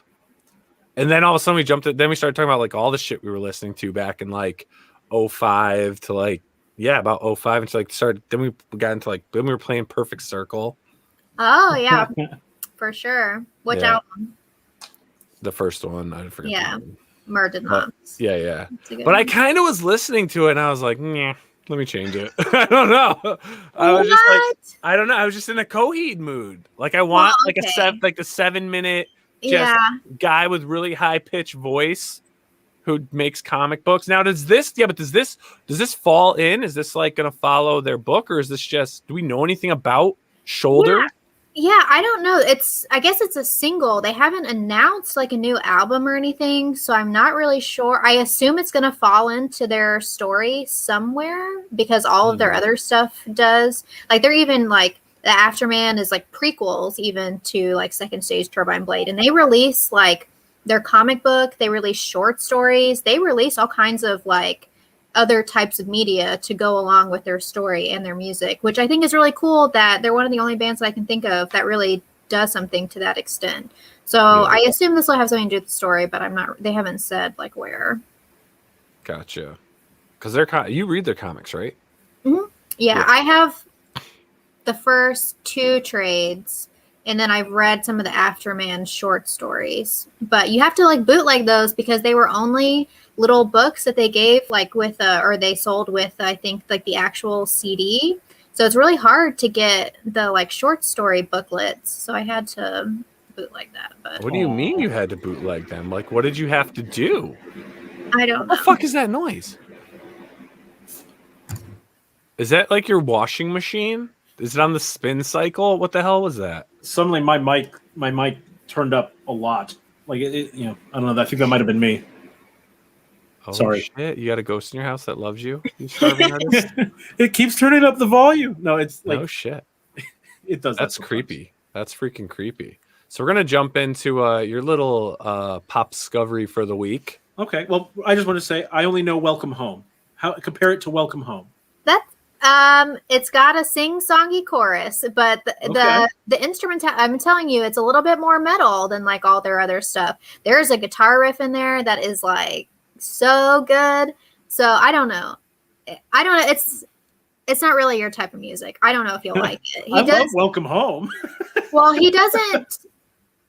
He sings the chorus, but the rest of it is definitely more of like not guttural per se. And it's not like a growl or like a scream, but it's not his normal like singing voice. High nasal voice. Yeah. Okay. Well, I'll check it out. You should check it out. Maybe you'll like it. Yeah. Check it out. Check it out. Yeah. If you want to check it out, and then while you're listening to that music, you're like, man, I just need something good to read while I'm listening. Let's take them into some easy reading, huh, Grizz? Yeah, some easy reading. This is Nehru, Way of the Martial Artist, which is a new ongoing series. You can read it on Viz.com or through Shonen Jump. I mean, it's definitely it's very much a shonen style story. Like, so compared to like Naruto or Dragon Ball Z, where the main character is just crazy good for no reason. like they explain that he's been training his whole life with his grandpa. And he's been off in the woods. Basically it's just him and his grandpa teaching him martial arts until he finally goes and tries to join an actual martial arts school. And everyone's, oh my God, how does he know how to do this? He's so incredible. Oh my God. It's very cheesy. You're good at that. Shonen style. Where's his eyes? I was literally like, what's wrong with his eyes? That's something that they do sometimes in manga in memories to show to show that it's like more of a hazy memory of a person. You don't get all the details of the person. That's horrible. That looks like shit. Okay, well, don't settle on this frame because the rest of it is very, very good. Why would they do that? It's like it's drawn there, but then someone's like, hey, before we post that up, erase that out. Yeah, erase that out and make it look weird. Yeah, but that happens very rarely. So don't that is not representative of the entire story so far. So is this a good story? Is it better than the Wolf book we read? They're different. They're definitely different than the Hunters Guild. But this one is very traditional. Like you just know that each new bad guy he's going to run into is going to be somehow stronger than the last. And then, it's very tropey manga stuff. So if you like that stuff, then this is going to be for you because it's been very good so far. And like I said, the first 5 chapters are free right now on Viz.com or through the Shonen Jump app. Cool. Now I will. I'm going to add this link into the description of the show. So if anyone wants to check this out and read it, by all means, it'll be there for you. But yeah, I'm enjoying it. Awesome. So are they releasing? Let me go back real quick. So okay. So once a week they're releasing a new chapter. Yep. So far, chapter coming in 10 days. Nice. So it's not quite once a week. They're a little inconsistent sometimes, but It just started in July. here. So this is another opportunity to, if this turns out to be a really cool, popular series, you can get in on the ground floor and say you knew it before everybody else knew about it. There you go. Cat wants to know. That's not Cat. Is Mando in the back under the blanket? Yes, he is. Aw, how cute. He's been back there rooting around in that blanket the entire show. Oh yeah, he is. Is his head under there? No, his head's poking out. He's just out of the frame. Here he is. Did he tuck? Did your dog tuck himself in for the night? Yes, he did. Aw, that's so he does that all the cute. time. He's a really smart dog. Wow, that's fun. This show is a fun show. We had some great guests on tonight. Some great topics. I think we had some cool media in the chat. Was fun tonight. You guys are a blast. A lot of fun in the chat. I do want to thank you all in the chat. There's so many new names. For all of our regulars, thank you. For the newcomers, thank you. If you're new to the POPXP, please subscribe. Head on over to YouTube if you're at Twitch right now. Help support our YouTube channel. If you're also on Twitch, head on over to Jennifer Van Damsel. Head on over to Good Game Grizz. Make sure you follow and subscribe to their Twitch channels. And let's share the love with everyone. And let's keep growing and sharing what we're doing. Jen, where can everyone follow you? Instagram, Jennifer Van Damsel, and Twitter, it's just Jen Van Damsel. JENN, 2 N's. Thank you, Calamity. Yeah, and then I'm starting to stream. I got a new gaming PC, so I am starting to stream on Twitch again. So you can check me out there. Jeff and I stream together sometimes. Nice. We're going to more in the future. Yeah. Awesome. Grizz, where can everyone follow you? On Twitter, it's at Good Game Grizz. On Twitch, it's at Good Game Grizz. Technically, I have an Instagram, but I haven't uploaded anything on there in a couple of years. But who knows? Maybe I'll start using it again. So why not? Follow me there if you want. It's Good Game Grizz everywhere. There you go. And if you want, you can follow me at Nile Scala. I'm on every social media as at Nile Scala and at the POPXP. So everyone, thanks again for joining us tonight. It's awesome. We'll have a bunch more shows lined up for you next week. You'll start seeing promos launching tomorrow. And if you just want to know what we have going on, make sure to follow us on all of our social media handles. And it was great hanging out with you all tonight. It was fun. 2 things real quick, You got guys. If you happen to make any funny memes, make sure you share them with us. We might have a chance to post them on the show. Number 2, if you have a really cool sack drop, make sure you take some pictures and send it to us. We might show it on the show as well. So memes and sacks. And let's clarify the sack. Let's clarify the sack thing. If you get some cool merch that you're excited about and you want to show us that, that's what we're talking about. But if it's the other sack and you have medical issues or you're curious about symmetry, Good Game Grizz. No, definitely not. PM Good Game Grizz. No, please don't. On all social media platforms. No, God, no. He's really good at it. My confidence has gone up. I'm going to have to create a new. I'm going to have to create a new Twitter because of you, Nile. Yes, and one more time. Excellent. I'm just gonna make a There you go. stupid ass face every time it happens. All right, everyone. Thanks so much for tuning in. We will see you all next week. Have a great weekend. Be safe. And again, share your sacks with us. Sacks. Everyone say sacks. Sacks. Hey everyone, thank you for joining us on POPXP. If you haven't already, make sure to click that subscribe button and also click the bell for notifications when we go live and we upload some awesome new content. Also, don't forget to head on over to Twitter and follow us at the POPXP and over on Instagram at the POPXP. Thanks again everyone, and we'll see you soon.